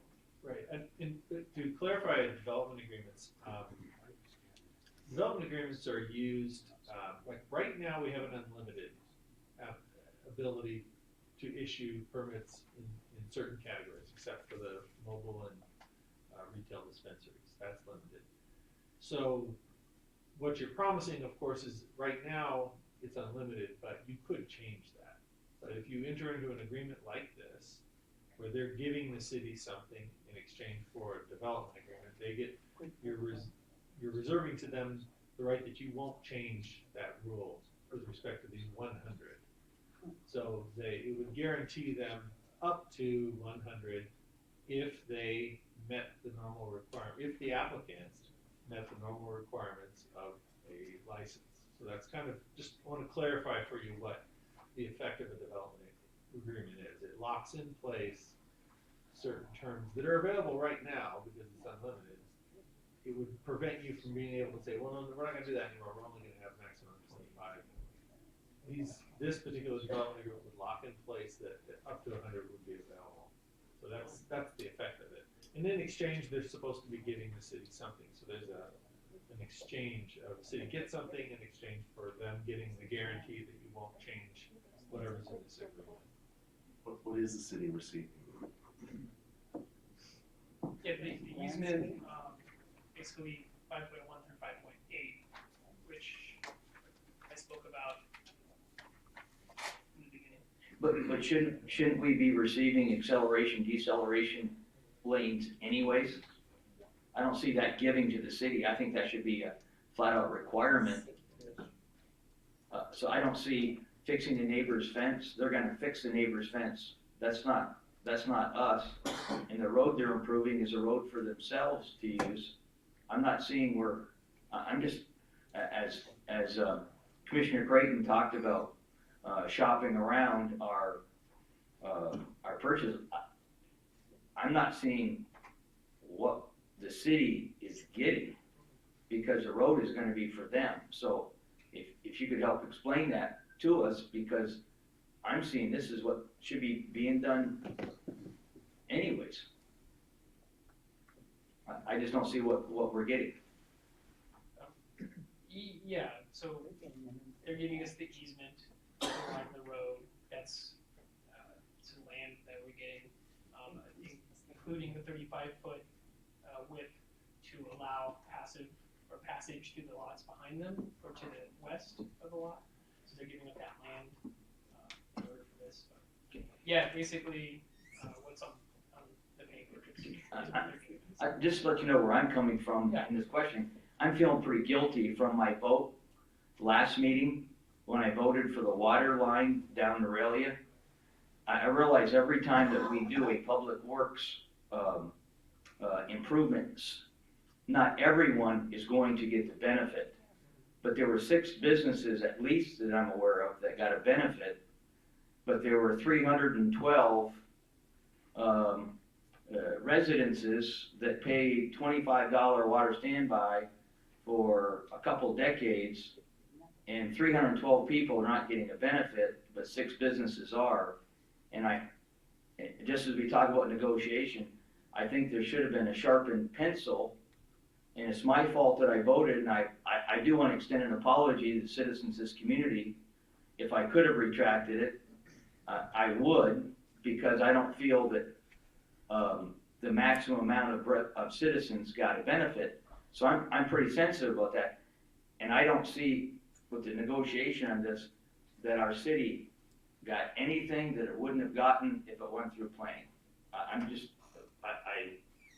And that's just, so that's where I'm coming from. Council have any other questions?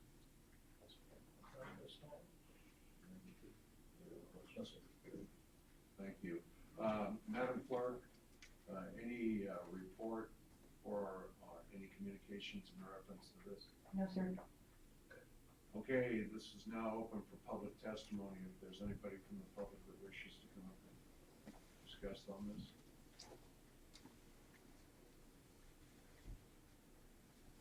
Good evening, Mary Wood speaking.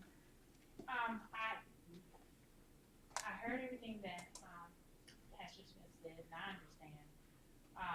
But I do believe, some years ago, before you gentlemen were up here, there was, I'm not for sure, but I thought, California City received monies to widen that road, California City Boulevard Road, some years ago. And it hadn't been done anyway. It was already supposed to be done by the city. Granted, a lot of promises have been made, I believe, on both sides, and I think everybody's doing the best they can, because a lot of changes have gone through, with changing the ordinances to try to meet some of the needs and demands of new businesses and needs and demands of the city. But I believe what is needed in order for them to do their business, and that's widening that area and making it where, you know, it's easier to get in to the traffic on California City Boulevard and to get off on the traffic. It is a benefit because it does widen the road in that area, and since we have a Shell gas station up the street, I think it helps that too, to a degree, especially when people are getting on with the speed. Now, Shell gas station's been there for a while, and I think the area should be widened, especially when we're coming off of 14 and getting on to Cal City Boulevard, which makes it easier for people to continue to pass and also to turn into Shell gas station. But the improvements that were supposed to have been done many years ago hasn't been done, to include all the way down Cal City Boulevard. The city did provide, well, let me take that back. We have the road that widened from Cal City Boulevard going to 58. I think that was used, asphalt that was donated, I believe, was used to widen that bit of road there. But in part I agree with you, and other part I don't, because it is a benefit, because any other time it wouldn't have got done, and it was supposed to have been done. As time goes on, and as other businesses come in, they'll be helping to widen that road, since it didn't get done anyway with the monies that came into Cal City years ago. This is before you gentlemen got up here. And also dealing with and I agree with you, for the many citizens that have paid that extra $25 or whatever we had to pay in the water standby fees, and we haven't received any benefits from that. And I've been out here 25 years, and the constant not knowing where that money went, who's using it, it changed from 7 million to 9 million, we found it, we lost it. It's so much that has gone on here in the city, it's just ridiculous. I thank Anna for. Mirror time. No, let it go. Shoot. Oh, you all just been picked out too.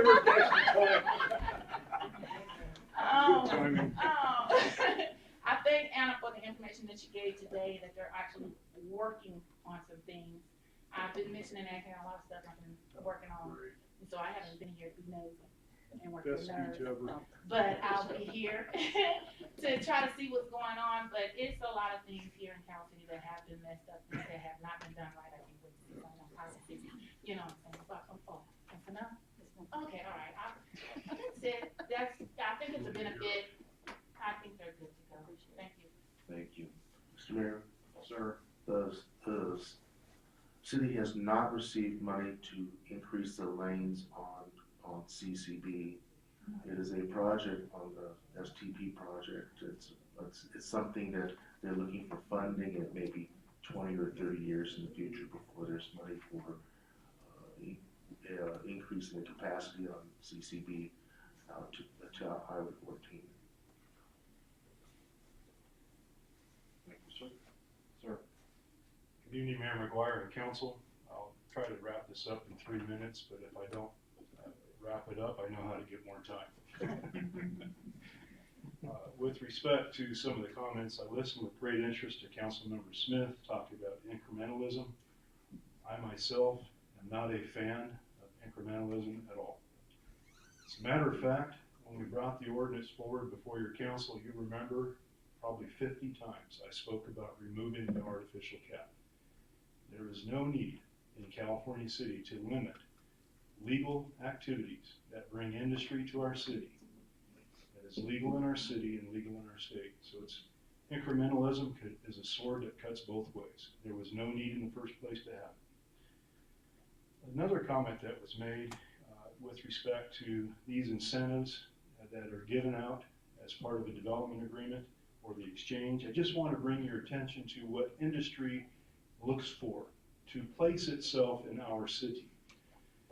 If you'd like to make notes, it's important because we all need to learn this. In order for industry to be attracted to your city, it's essential that you have a competent labor pool. Also, tax incentives of 1 to 5 years are very, very important in attracting industry. Additionally, infrastructure that the city or jurisdiction will provide. And finally, quality of life that the community provides. This is your litmus test. Can you check those boxes off? Do we have a labor pool? Do we have tax incentives? Do you have infrastructure that you're providing or quality of life? If you cannot check those boxes, then we're going to be very difficult to attract industry here. Now you have a developer that's asking for an exchange, or the city is asking for an exchange. Consider all the other elements that normal industry is going to require. The gentleman that's here tonight for this development agreement is asking for up to 100 permits, and his statement will be that they can saturate all of that through the multi-million-dollar investment in this business park. And so treat that with regard. There are no other businesses coming here with multi-million dollars to create jobs in our community, and you're not providing the infrastructure. You're not providing a labor pool. You're not providing tax incentives. And you really have to ask about the quality of life for industry to come here. And so with respect, I encourage you to approve the development agreement as drafted and welcome the business to our community. We need the jobs, and we need the jobs, and we need the jobs in our community. Thank you. Thank you, sir. Anybody else wishing to address this?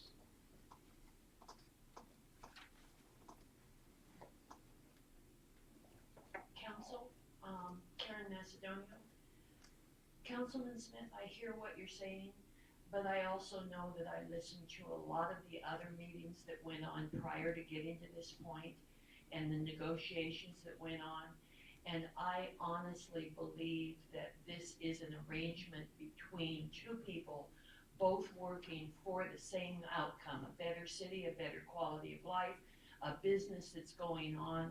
The one word that I have not yet heard that I did hear out of the chair of the Planning Commission is a full intersection in compliance with Caltrans standards.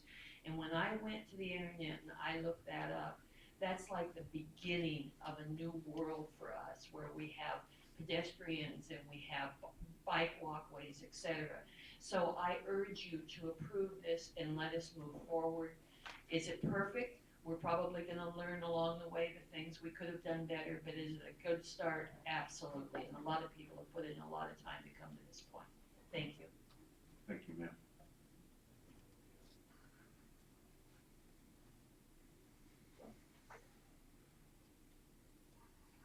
Good evening, Jim Creighton. I wasn't going to speak on this, but I might as well since my name was mentioned. First, a point of clarification. When I do get up here, generally speaking, I'm a citizen. I'm not addressing anybody as a commissioner. But as of right now, I am. If you look at 5.1, you're providing a 35-foot private roadway easement. Basically, it is a frontage road of sorts for additional properties to the west. So that is something for the citizens. Utilities are going to be installed underground, something the city doesn't have to pay for. So look at those two things. The street improvements for Maverick, it's going to go up to, if I'm not mistaken, up to the individual's residence. It'll be striped, it'll be paved properly. Something for a resident. Now, the other thing is, to address Mary's comment, the road going out to the 58 was done by Kern County, had nothing to do with the city, just saying.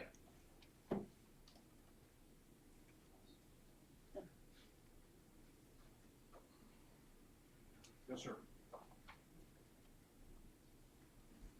Good evening. I would like to add a couple more things that in our development, we're building anywhere between 60 to 75. Or can you give us your name, please, for the record? I'm sorry, Khalid, I'm from the Atil farm. So we are building anywhere between 60 to 75 greenhouses. I don't know if you notice the brick wall that we have built to beautify the entrance of California City.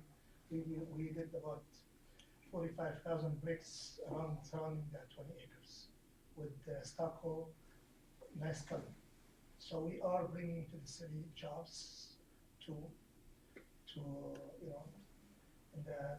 supply the 60 greenhouses. So the expansion of the California City, it's anywhere between 1.1 to 1.2 million dollars. We're paying for that. So I don't know why you don't see that as we're giving something to the city. And the reason we're asking for the 100 license is because we had a very bad taste from the previous administration of the city that took us 2.5 years to get where we are. I think, and Joe, that helped us to move forward. So many times we thought about just closing and moving out and go somewhere else. So it's up to you right now. Thank you.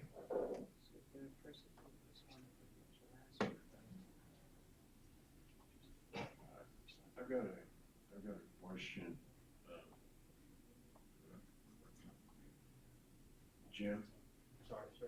Could you come up here for a second? I got a concern.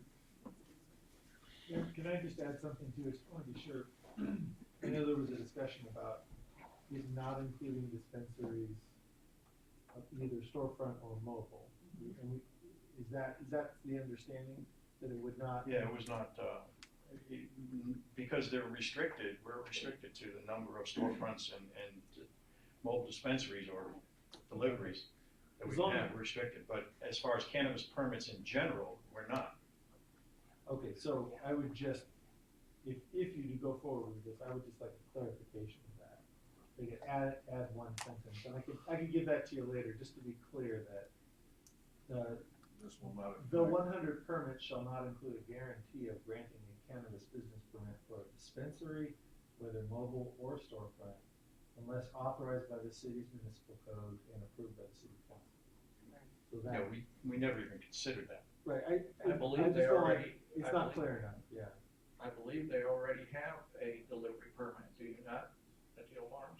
If they do, I mean, that's already been granted. Right, it's already been That would granted, already and be they already have that, so, but it shouldn't be included in the 100 because There's a restriction on revenues. What was your question, sir?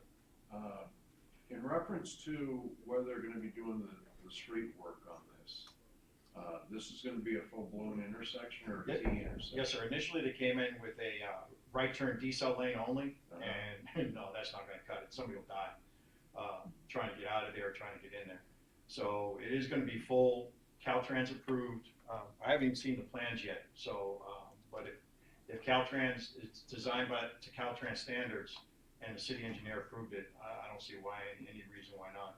So you should have a pass-around lane to the right, eastbound, and you should have a decel lane with a left turn lane eastbound also into Maverick, a decel lane with a right turn into Maverick, and so a bypass, no straight bypass.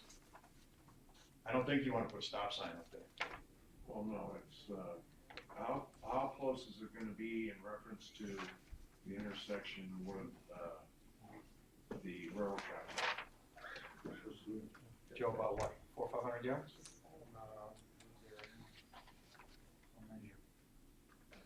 My guess is about 400 or 500 yards.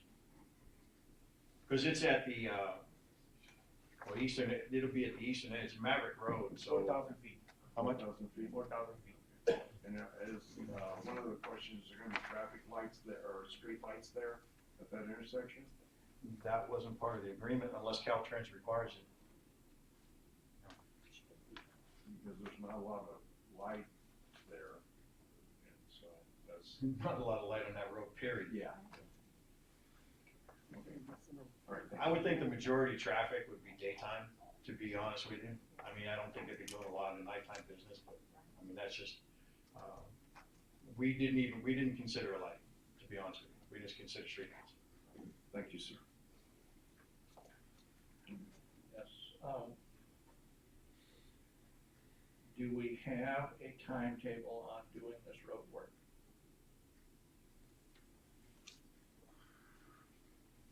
We are waiting for Edison to remove the poles, and we just met with Anna and Joe to start our work, to get started at least until Edison. I mean, they're the one who's delaying us. We were ready to do it the day before yesterday.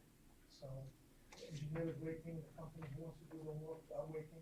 We're all waiting for Edison. But now we find a way to start our work, and when Edison comes, we expand the street even more. Very good, that's what I wanted to hear, so that's spot on. And they won't get occupancy until they finish the intersection for safety reasons.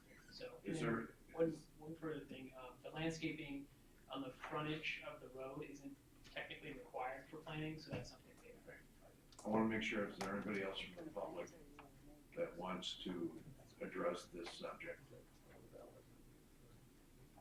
Not hearing none, looking for a motion to close. To close public testimony. I'll make that motion. Okay, all in favor? Aye. Now up for council discussion. Counselor, Mr. Bettenhauser,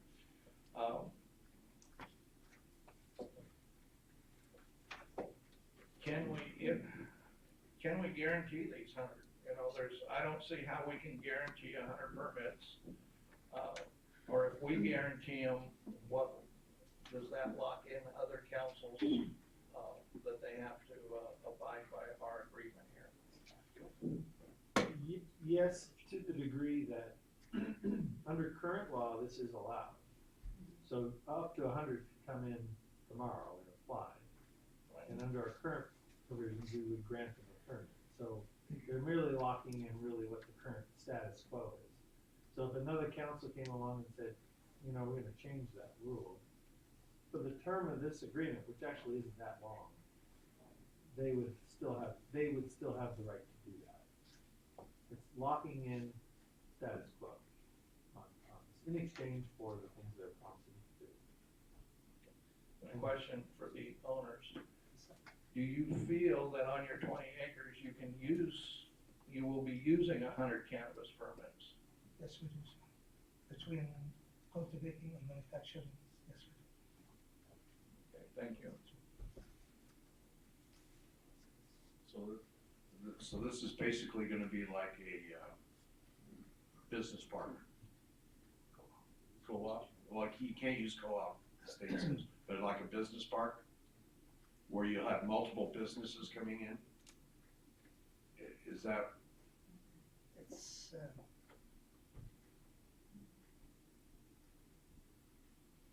I'm having a hard time understanding what you mean by that. Well, because my question is, if this becomes a business park, then it's the other companies, that when they come in, if they're gonna set up within their property, those other companies are gonna have to be the ones to get the permits. Yeah. Correct. Correct. To the screen. It'd be under the umbrella. So then. So if somebody were to come into this park and work out a preliminary arrangement with them, they would then come to the city with an application. They would identify, I'm in this park, and if they were under 100, we would at least guarantee that we would process that application and give a permit as long as. So I just want to make sure I got this clear. So it's not dealing for them to have the permits, it's to make sure that the permits will be available for the companies to go in and set up. For potential tenants, yeah. Okay. My guess would be that it helps to, for marketing purposes, for him to go out and say, you can come to this park, and you can get a permit as long as you meet the requirements. You still gotta meet all the requirements, get the state license on your own. But the city will give you a permit as long as you've met the requirements of the code. I would presume that there must be cost savings as well, that some of the costs of operation can be shared across those businesses. You know, the security and Infrastructure. so there's logic to that. I've got a question, sir. You said, if I heard right, 65 to 70 greenhouses? Yes, sir. What will you be using for odor control?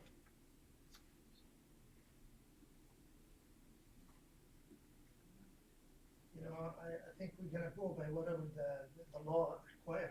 I cannot answer that question, to be honest with you. Okay, and here's another concern I have. I don't know how many warnings have been given by code enforcement for the cannabis businesses versus how many citations and how many fines. But that's a whole lot of cannabis to the west of our town. Our wind typically comes from 240 southwest to west. I really don't know how is that going to affect our town as it blows over, because one business next to Foxy's restaurant almost makes it some days almost not worth going in to eat because of the stench of the product. So I have a great concern. Initially, we were told by those, this is before it was cannabis, it was MMJ, that there would be no odor. And we're finding out, oh, there's odor. So I have great concern where that is, that's to the west of our town. So my question was on odor control. And whatever we're doing now is not working with the other businesses.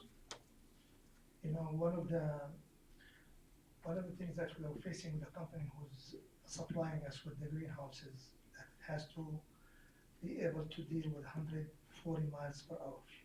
So we had problems in the past that the wind blew some of our walls, that we had to make it stronger. So we are shopping for the best there is to make sure that we don't have any problem like this. Thank you, sir.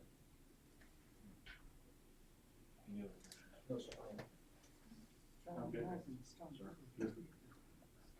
Since there's no other discussion, need a motion by the council on this.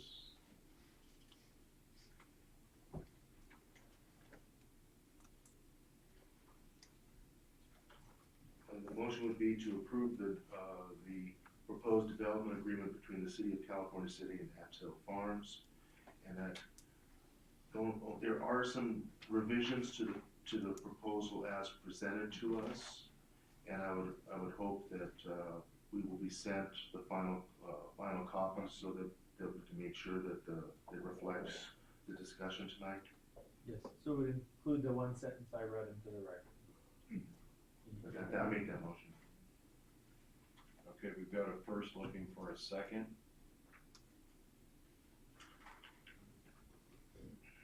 I'll make the second to go and come up with a. Can we have a roll call vote on this, please? Councilman Lucinovich, Aye. Smith, Nay. Mayor Pro Tem Paris.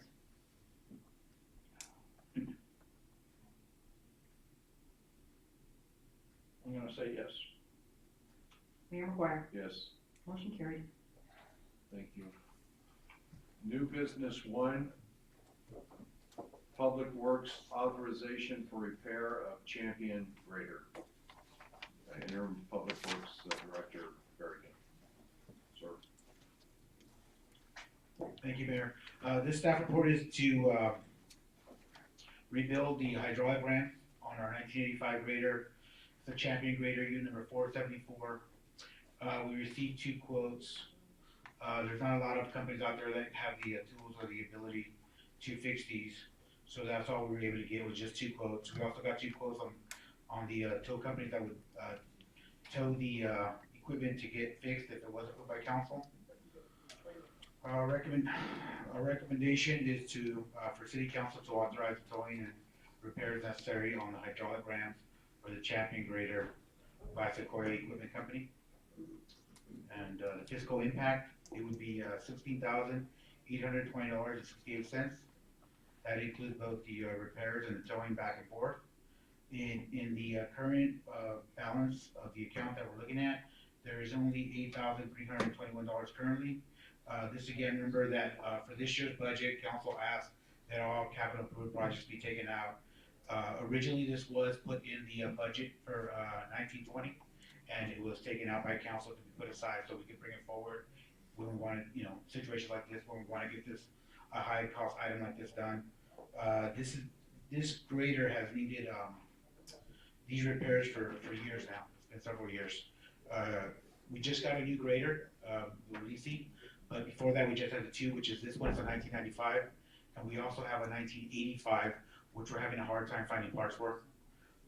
So the hope is that council will approve it, we'll get this fixed, and then we can retire the 1985 because it's impossible to find parts for it. Now I'll take your questions.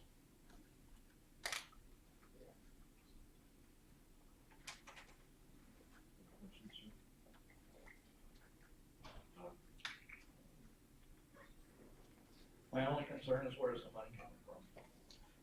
So there's 8,000 in the budget account number 274411-256. The rest, which would be, and I didn't bring my glasses, I apologize. $8,499.67 would have to come out of the reserves.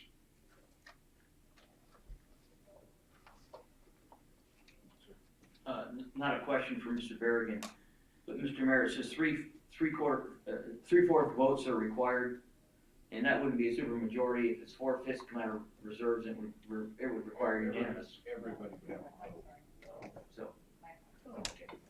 Now, the one thing I know is that I talked to finance last week, well, as a matter of fact, when this first came out, when the budget first came out, or the agenda, and I was advised that the money would be coming out of account number 2703131.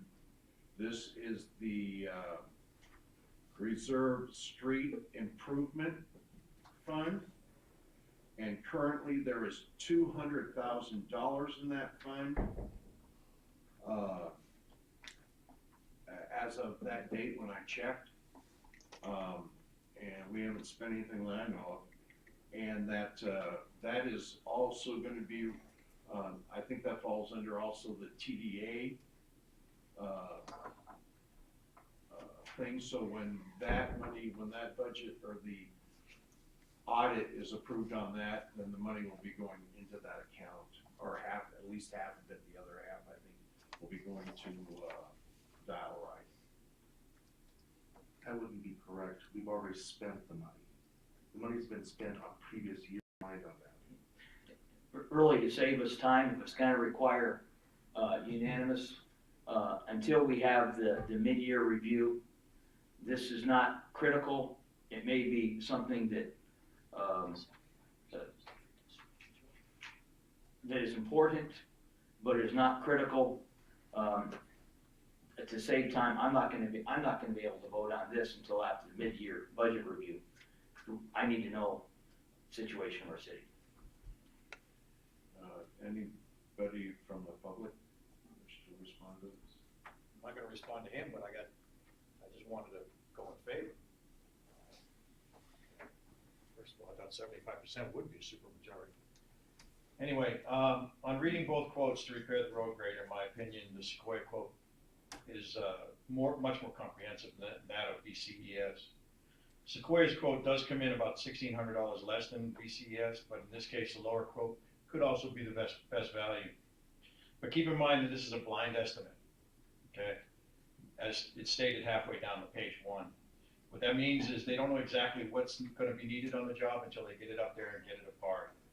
So, although there may be no surprises and the job may be as straightforward as it seems, it might be prudent in this case to set a contingency amount when and if you guys decide to give some money for it.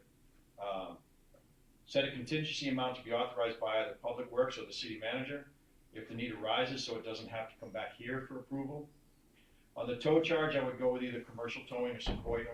Joe had 3 quotes in there, but that third quote is just outrageous. And if you do go with Sequoia to do the work, go ahead and pay the extra $200 since they're gonna do the work, let them do the tow. Thanks, sir. Anybody else? Coming back up here. Looking for a motion.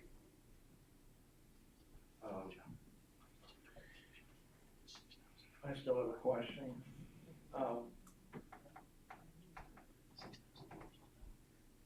So these monies,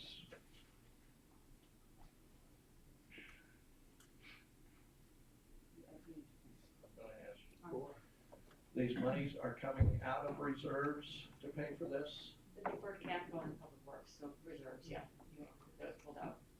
Now, is that the money that the council voted on to, require 4/5? Do we know? I think it was, Yeah. I think it was, Yeah, that was the deal. it was a deferred capital, so yeah. And this is street improvements portion of that deferred capital. So then the counselor, since we don't have a 5th council member, do we need all 4 votes? I would say yes. If it's a 4/5 vote, you don't have a fifth. And we already have, Councilman Smith's statement that he's not gonna approve it, so, at this point, this needs to be pulled. Table till the mid-year budget review. Are you agreeable with that? I would just say after the mid-year budget review.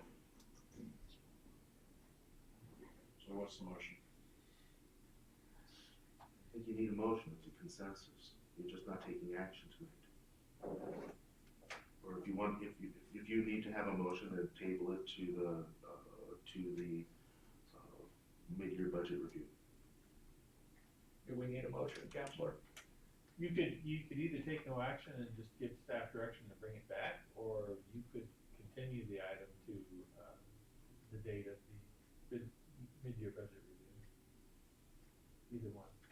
That's the consensus, give direction. It's the same difference. Right. So Table it until after mid-budget. Is that the consensus? give direction.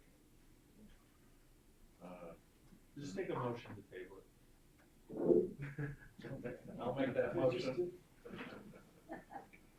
And I'll bring, second that motion. and bring it back after mid-year review, correct? Correct. Or at mid-year. Or at mid-year. I'll vote yes if it's after. I don't really wanna have to deal with this at mid-year. I think we're gonna have enough issues at that particular point. All in favor of doing that, say aye. Aye. Any opposed? Yes, opposed. The motion, your requested revision was that it be done after mid-year review. So I'll make that motion. That it be after. I will second that. Okay, all right. All in favor? Aye. Any opposed? So that's it. Table it until bring back after mid-year. Public business from the floor. This portion of the meeting is reserved for persons desiring to address city council on any matter not on this agenda and over which the city council has jurisdiction. Please state your name for the record and please limit your time to 3 minutes. Anybody from the public? Going once, going twice. Council agenda. This portion of the meeting is reserved for council members to present information, announcements, and items that have come to their attention. The Brown Act precludes staff, council staff, or public discussion short staff responses are appropriate. The council will take no formal action. A council member may request the city clerk to calendar an item for consideration at a future meeting or refer an item to staff. Anybody have any AB 1234s? I do. So I attended the Air Quality Control Board meeting this past week. There's still $50,000 available for us to pave a road that has dust issues. We're running out of time. We need to put something together before the end of February and get it to them to get this grant money. After I spoke with you, I signed them to do it, so they are working on that, we'll have it shortly. Very good, thank you. Sir? We received water bills for, I think it was December, I believe it is, in our packet here. We can see that the water usage is 1/2 of the usage of routine usage of water in the city. Now, granted, it's December, so the city shouldn't be using as much, but that is a considerable improvement. And I would have to say that I'm preparing to meet with workers in the planning side of the water department to try reducing the city's need for water usage. And at least this is real progress at this time, so I want to congratulate them on that. Did you have any 1234s? Yes, sir. I have one, and that was dealing with LAFCO, and that was last week's meeting in Bakersfield. So do you have anything? Yes. I would like to have agendized at the next council meeting all litigation that's being done by Jones and Mayer. I would like a presentation from them as to what the issues are, how long we've had them. Kitty litter's been going on for 3 years now and it hasn't been resolved.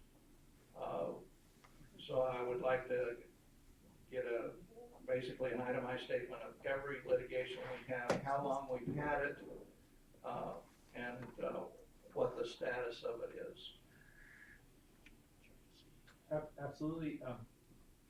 Off the top of my head, I'm not sure that we're handling anything at this point. Most of it's handled by Parsec. It's, You're handling kitty litter, you're handling the housing. Okay. Okay. I'll talk with my litigation. And we also have the housing issue that I know of, so I would like that agendized for next council meeting. Anything else, sir? Do you have anything else, sir?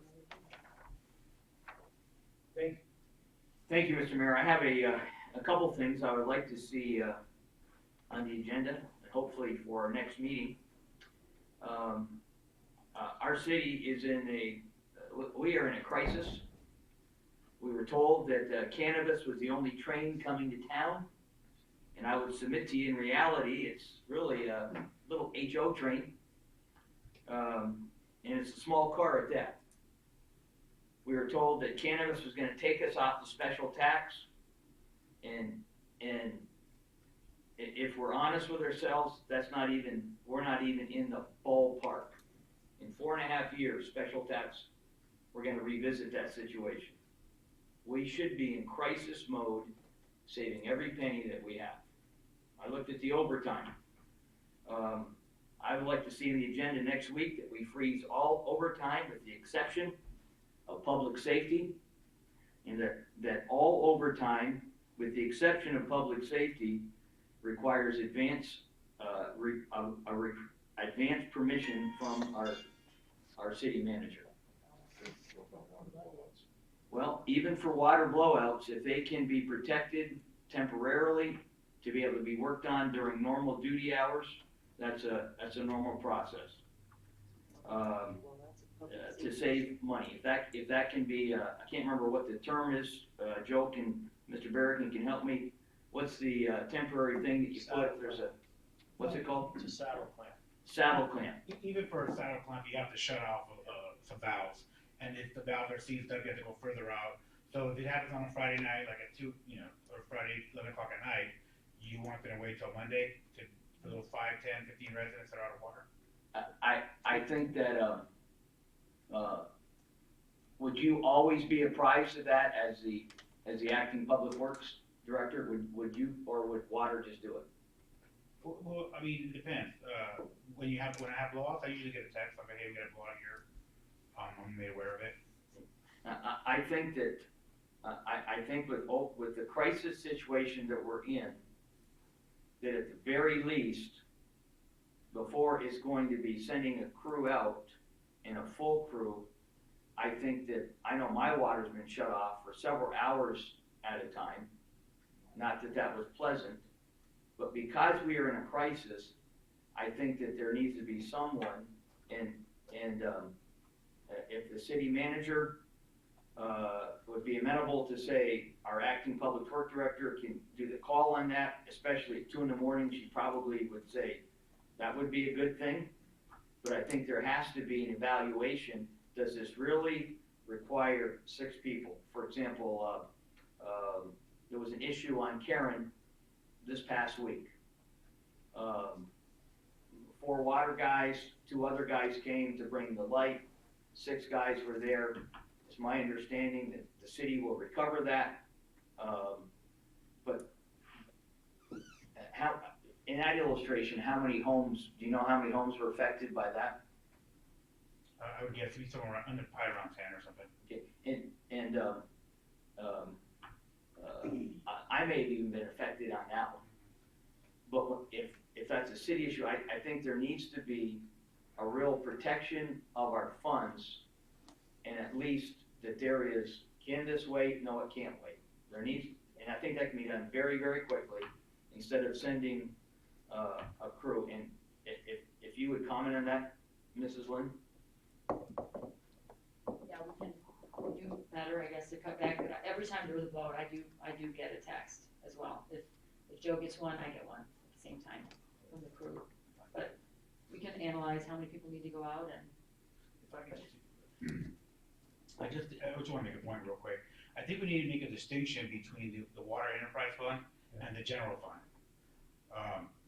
As a citizen that pays $6 a month for water, I don't want my water to be out for longer than it has to be. That's why I'm paying $60 a month. 6 years ago, I paid $20 a month, or right around there. So I think, to be fair to the water payers, we should provide the best possible service. The funding is there. I agree with you 100%. I don't want to have 6 guys that we can deal with 4 or 5. Complete agreement in that. But at the same time, we need to make a distinction between general fund, where we are hurting, we're going to be hurting, and the water enterprise fund, which is completely funded for situations like this. We know we have a bad system. That's why we had the pipes out there, and that's why people, I guess that's why we were told that the bill was going to be raised.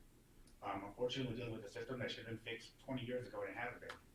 But we do need to make that distinction, I think, just to be fair to this. I believe, we have $10 million in the water enterprise fund specifically for blowouts and replacement of water lines.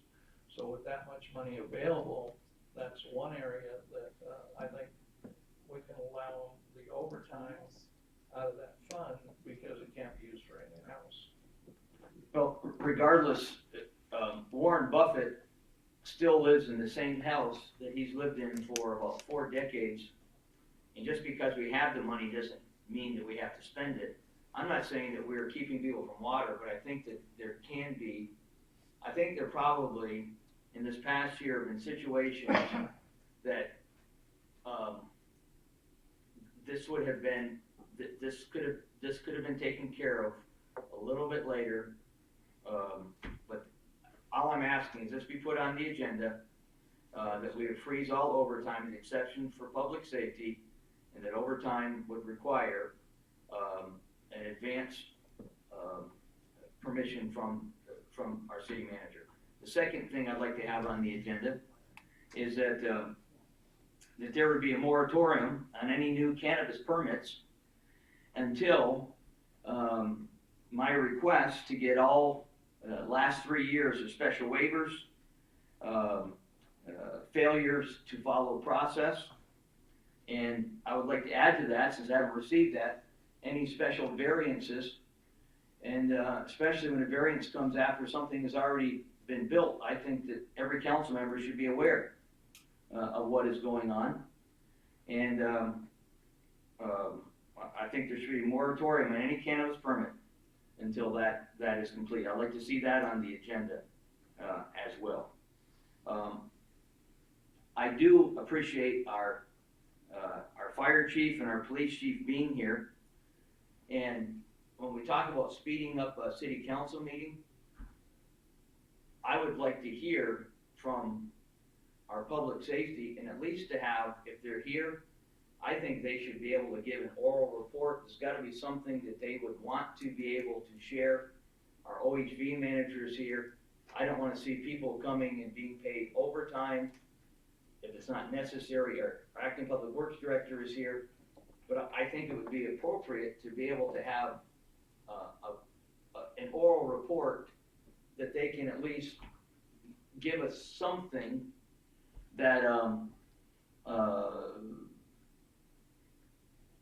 give us a warning, or give kudos to their guys and gals to do something if they're here, to be able to do some type of oral report.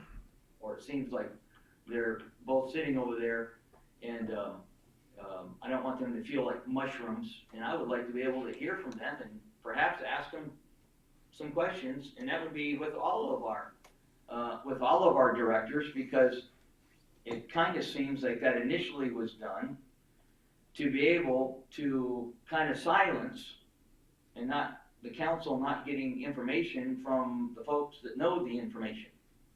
And I think it'd be important, and I would also like to request in the agenda, we haven't had public comment at the end, and if we are honest, when public comment occurs at the end of the meeting, all we really are hearing is blah, blah, blah. And we have folks that have left, that want to speak in public comment, but do not want to endure the meeting, and to speak at the end. And I think that really silences our citizens, and it's a whole lot, we are much more fresh at the beginning. So I would like to request that we would revisit that and move the public comment to the beginning. So, I already apologize for my vote on the Neuralia water line, whether you agree with that or not, but, there's a host of citizens that didn't get the benefit, and I do believe those businesses should have at least cut in, and should have paid something if they were benefiting from that. So, that's all I have. Thank you. The other thing I need to bring up on Fuchsia, between,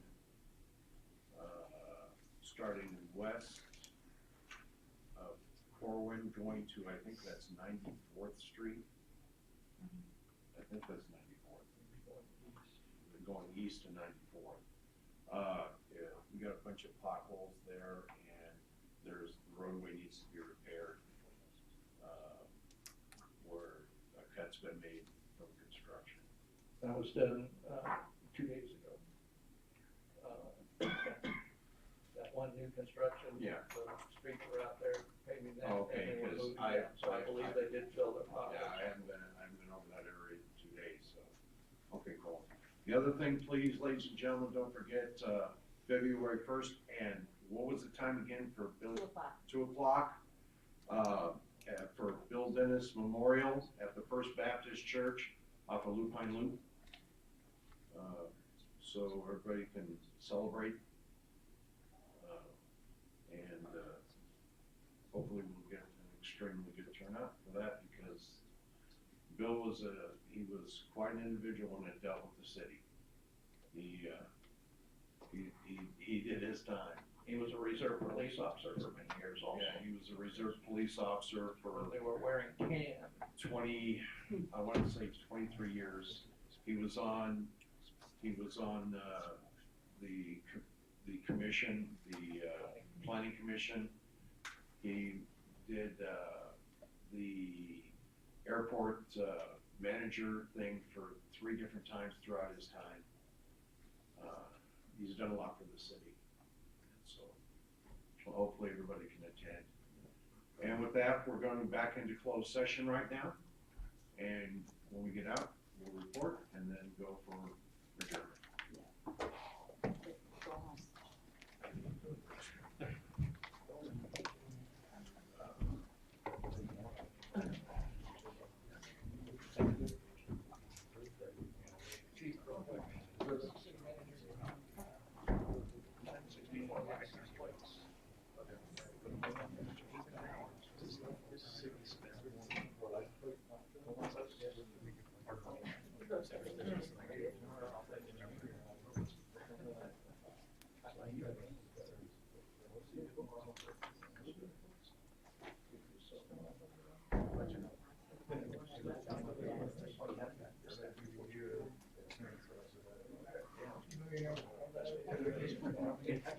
I feel like a mushroom, by the way.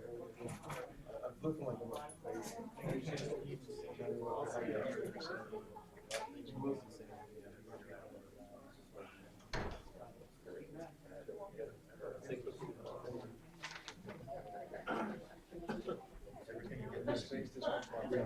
Like whack-a-mole as far as errors.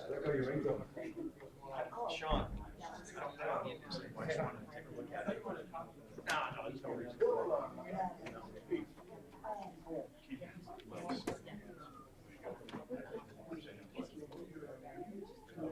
First I gotta say, my house is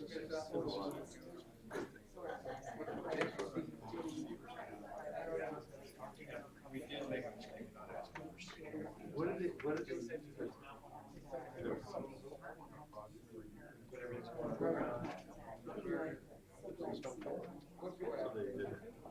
I'm glad you're glad. We're still gonna run everything underground, that was part of the agreement. Like, you know, lines gonna run underground.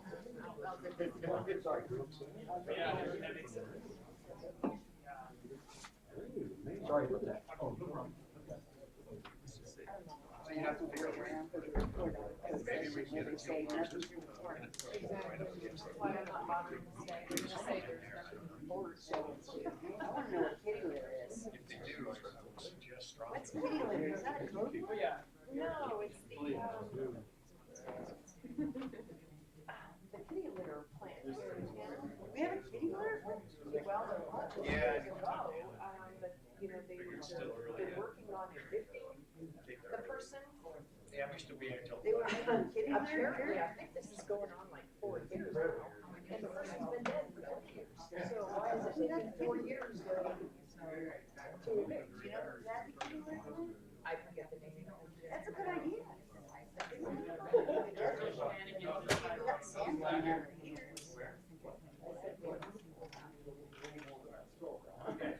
Yeah, the issue is why is it still, Lighter than these guys. Why isn't somebody running it? the guy died. Yeah, but 3 years it went to somebody, so Apparently not. somebody should buy it. Apparently not, but that's a You city know that issue they that should have been taken care of it's a long time ago. I mean, Because we've the got a, property's being tied up. if we've got a plant sitting here that nobody owns, shouldn't somebody buy it and offer it? The city, that's, city's got to do something. City's Yeah. got to evict. So, there's already been some talk about who's gonna be. I mean, that would be a good enterprise for somebody to get into. That's because Nobody needs kitty litter, right? I mean, everybody with cats. You know, there's this one really wonderful kind of kitty litter now that gets rid of the smell. It's called you can stick your face right into a litter box and not smell it. If you can't turn it, Literally. steer it, you can't turn it. I don't have cats, but my You can't daughter get the does. you can't get the gang. No, it's literally stick it in. That's all it is, just sitting there collecting dirt. I don't know. We'll see what's gonna happen now. I just like third yard. It's gonna be vintage. No, straight to. It's already been said. But the 86, you got rid of, but the 95 was only $6,000 on it, that's nothing. I mean, in the military, the greatest we had, 30 years old, still running. Mama likes it better. You ever notice that one council member says something that's off track, no one actually makes the correction? We did that with O'Hannon for how many years? We just go off and either Al Hudson or I would have to stand up there and correct them. That's how we got the second call. Just blast off what they think. They don't even check the facts. That's why it's coming to me. Wouldn't wish it on anybody, man. Wouldn't wish it on anybody. Oh, my wife, look out, we may have to You were nervous. Yeah, you were. I hate it so much. You had your ducks all lined up and everything. I was ready. Just get angry before you get up, it's fine. So you know the trick for public speaking, right? It's not the make it. It is I'm the doing make it. I wouldn't want to picture any one of them. Sorry. So you gotta learn, know it all. I know. Jim, you know that's how you do such a good job. I generally don't look at them, just look over their heads. Don't look at them, they don't know that you're not. Just look over their heads.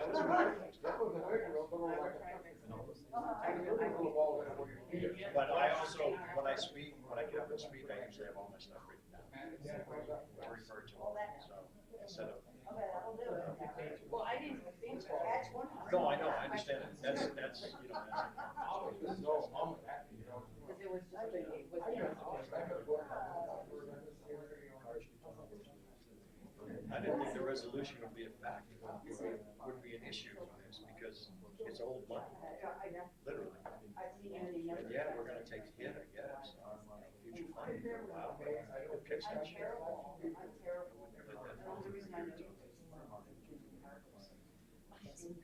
Provided you still have the job. The city changes directors as much as a baby changes the diaper. Well, and let me tell you, if someone takes over, here you go. It'll be clear. That's another thing the city does not have. In the military, we're big on continuity. So when somebody came in, before your replacement came in, they had a book showing them what they needed. Now, it's over, everybody behind them is telling them how to run their business.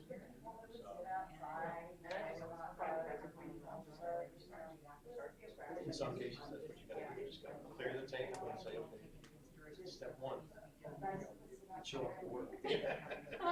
Step two, fix all your mistakes.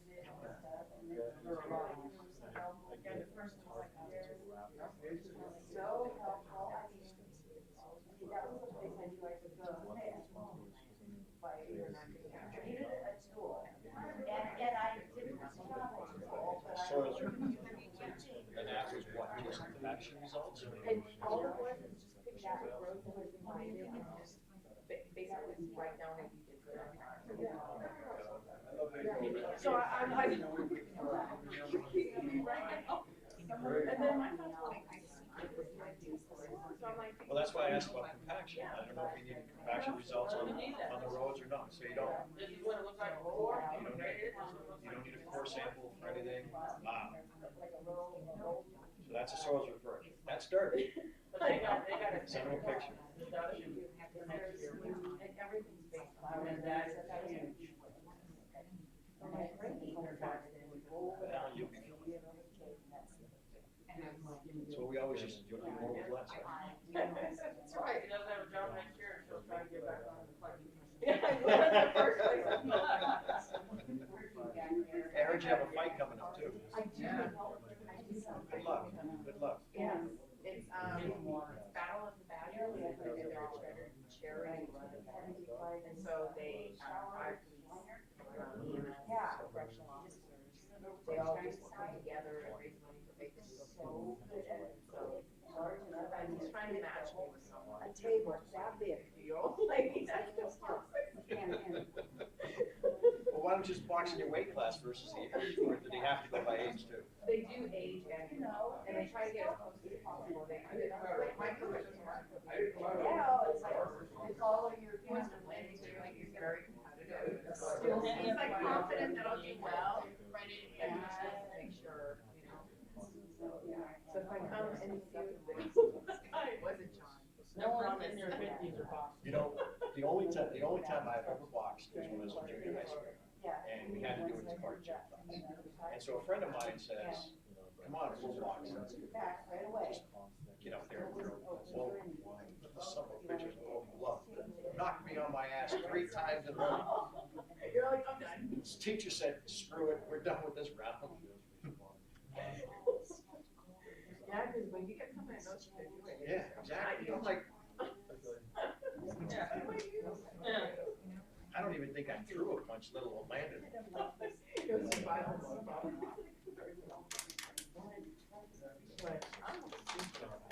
That's cool. I'm sure John will film it and it'll be Oh, yeah. on Facebook. Good deal. Let us know when, I'll tell the wife to watch it. Or she'll let me watch it with her. I don't do Facebook. Oh, it's in May? April or May. So, do we have to come in? That's what I knocked them out. Then I don't have to be in the 3 rounds. Good night, guys. All right, good night.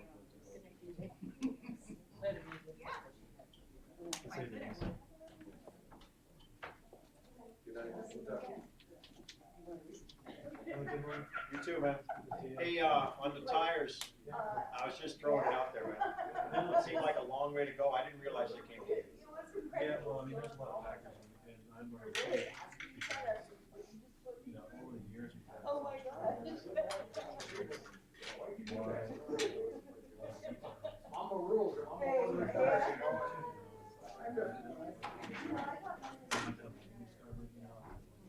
Oh, absolutely. Yeah. So it's just unfortunate. I'm doing Well, when I saw a unit such and such, $3,700 for tires, I'm like, what the hell is that, the MRAP? I didn't know what unit was, so I pinged her on it. Then she told me who it was, and then I saw Daniel's Tires, and I said, but initially I saw Daniel's Tires, so I'm looking at Sandy Bay Springs. That's where it comes up in Google, and I didn't realize it was a Bakersfield shop. Yeah, and I think Daniel's also.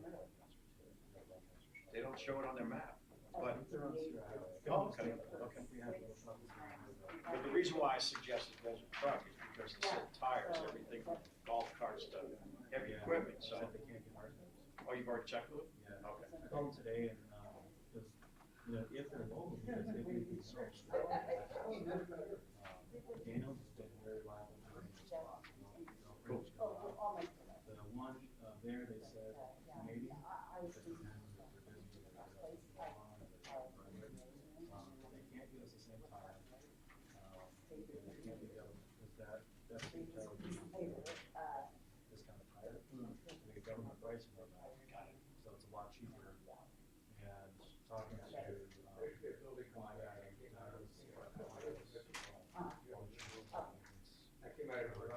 one guy that does, he was saying, he was asking people, he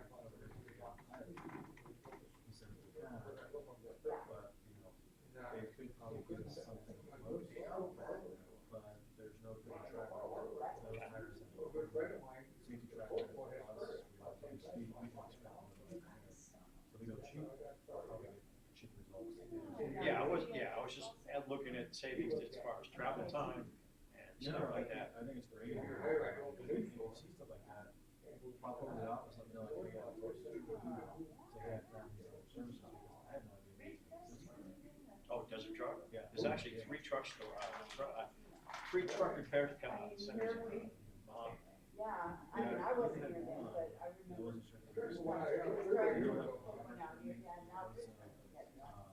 way it's branded fire trucks. Oh, sure. Not a lot of people. And I guess use it was, nowadays, it's like you have to have laptops, just to, look at the fire. Yeah. You can fiddle with something to make it work. you know, and had a remote all. But if you see stuff like that, I would like to know my background. What do you do with this one, Like natural disaster, let's say that, that place gets decimated.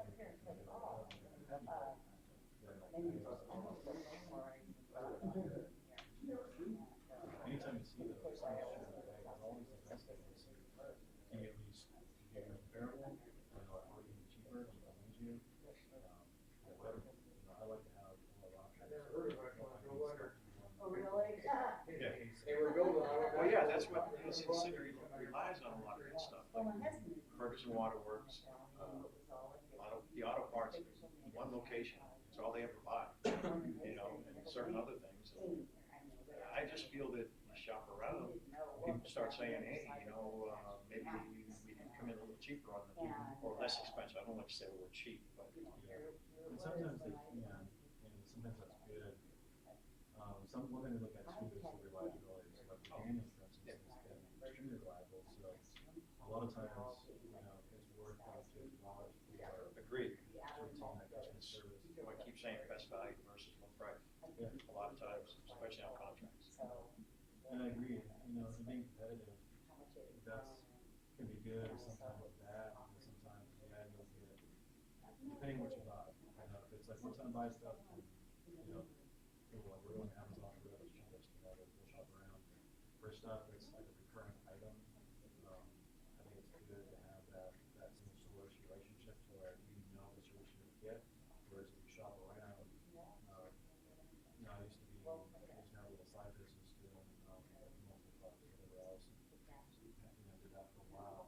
One thing I've learned is that if people who shop around, they don't care about the service as much as the product, but the people who care about the service, because they know that, I would guarantee my service, if it didn't work out for them, like, Yeah. and that's when we look at for some of those. I heard it.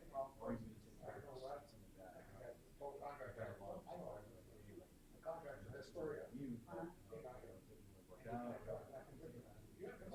it's locked out with the cost. And some people have tail light warranties.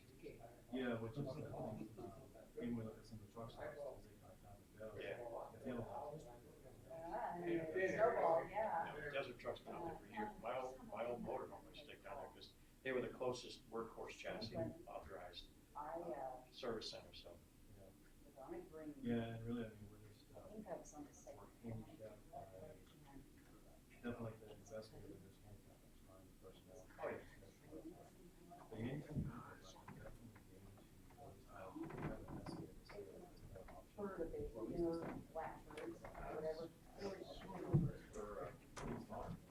Will do. Oh my gosh.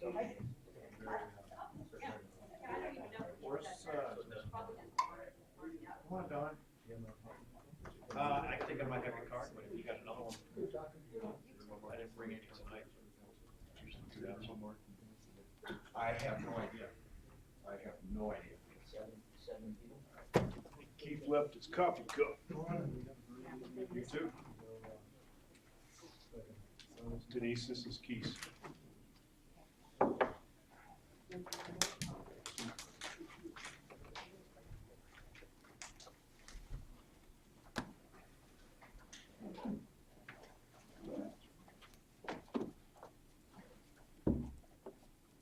Okay, we're back in session. Mr. Benthausen? Okay, we had a discussion on that one item, and there's nothing further to report. Thank you for that. Looking for a motion then? I'll make that motion. We got first and second. Thank you, everybody, for attending. Have a great night, and we are adjourned. Oh, we didn't vote? I got first and a second. Okay, aye, sorry. We're out of here. It's assumed.